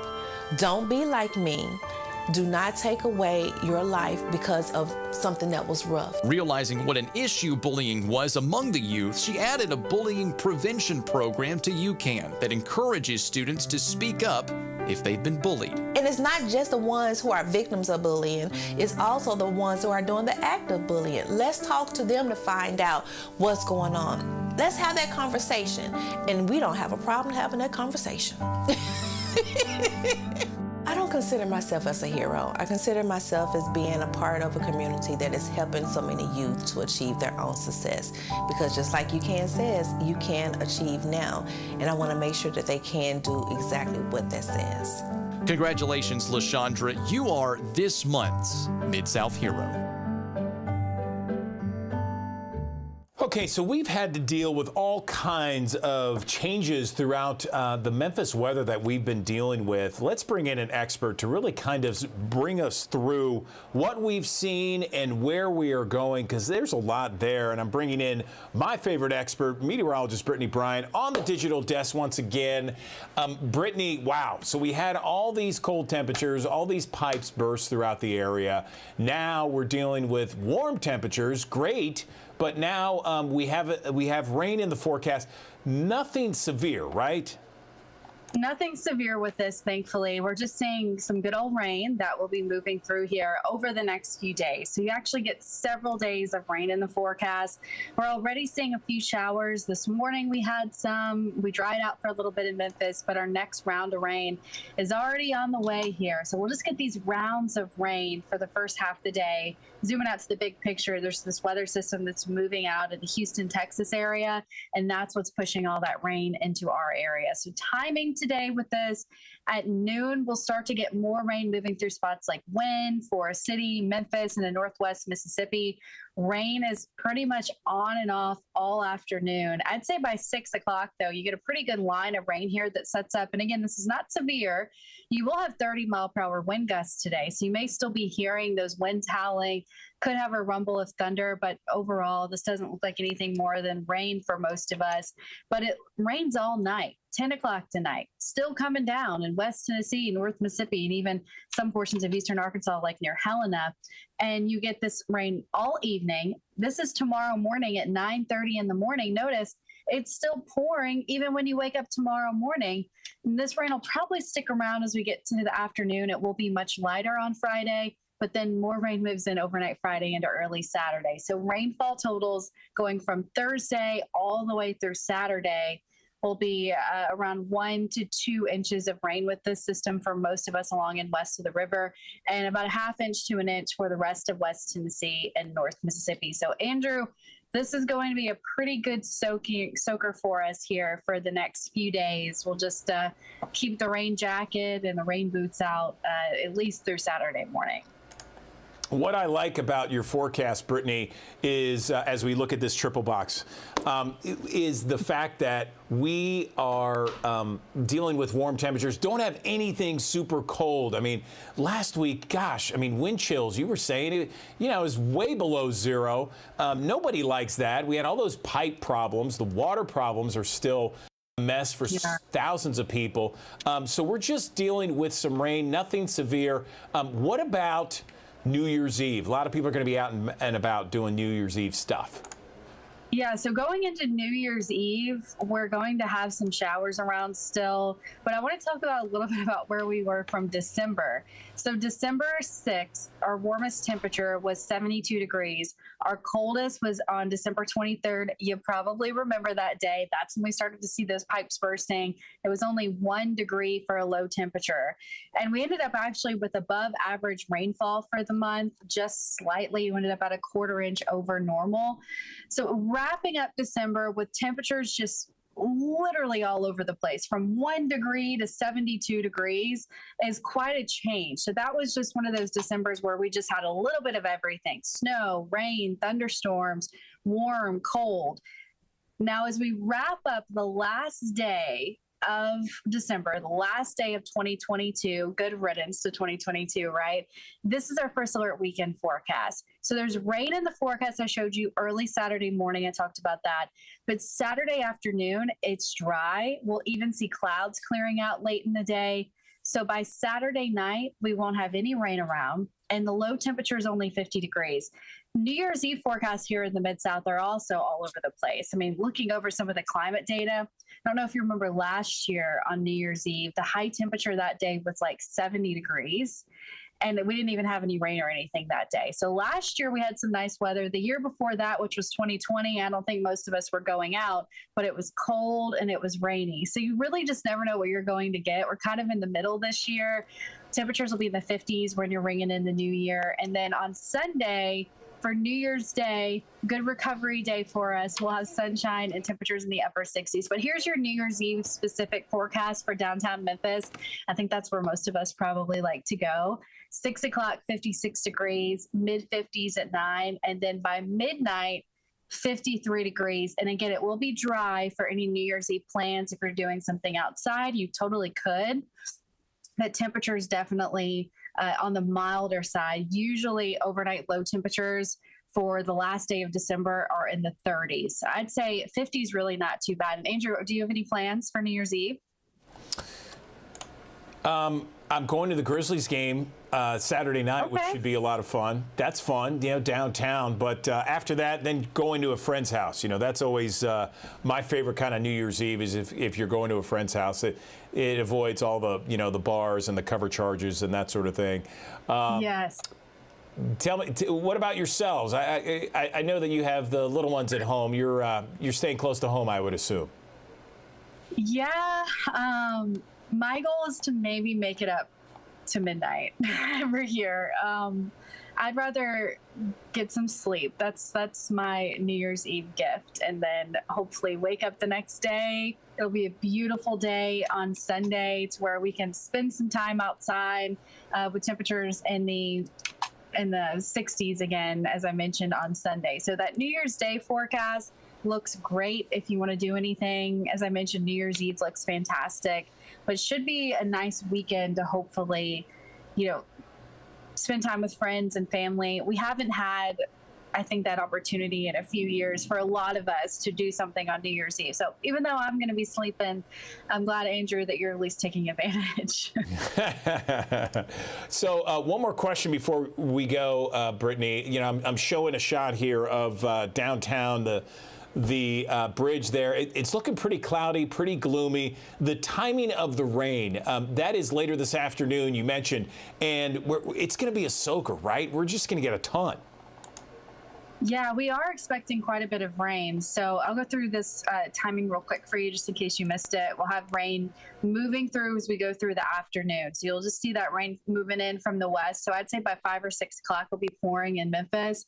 And then that rain is just on and off as we go through the evening. You may get a little lull in the rain around 1 or 2 a.m. in Memphis, but then look at that next batch rolling through by tomorrow morning. And rain looks like it's pretty much going to be on and off for most of the afternoon. Might see a few spotty showers, but then I am expecting more heavy rain to develop overnight Friday into early Saturday. So as far as amounts of rain go, 1 to 2 inches will be the norm. Some spots may end up getting some downpours, though, where you end up with more rain than what you're seeing on the totals map here. But the estimation for rainfall, anywhere between 1/2 inch to 2 inches of rain.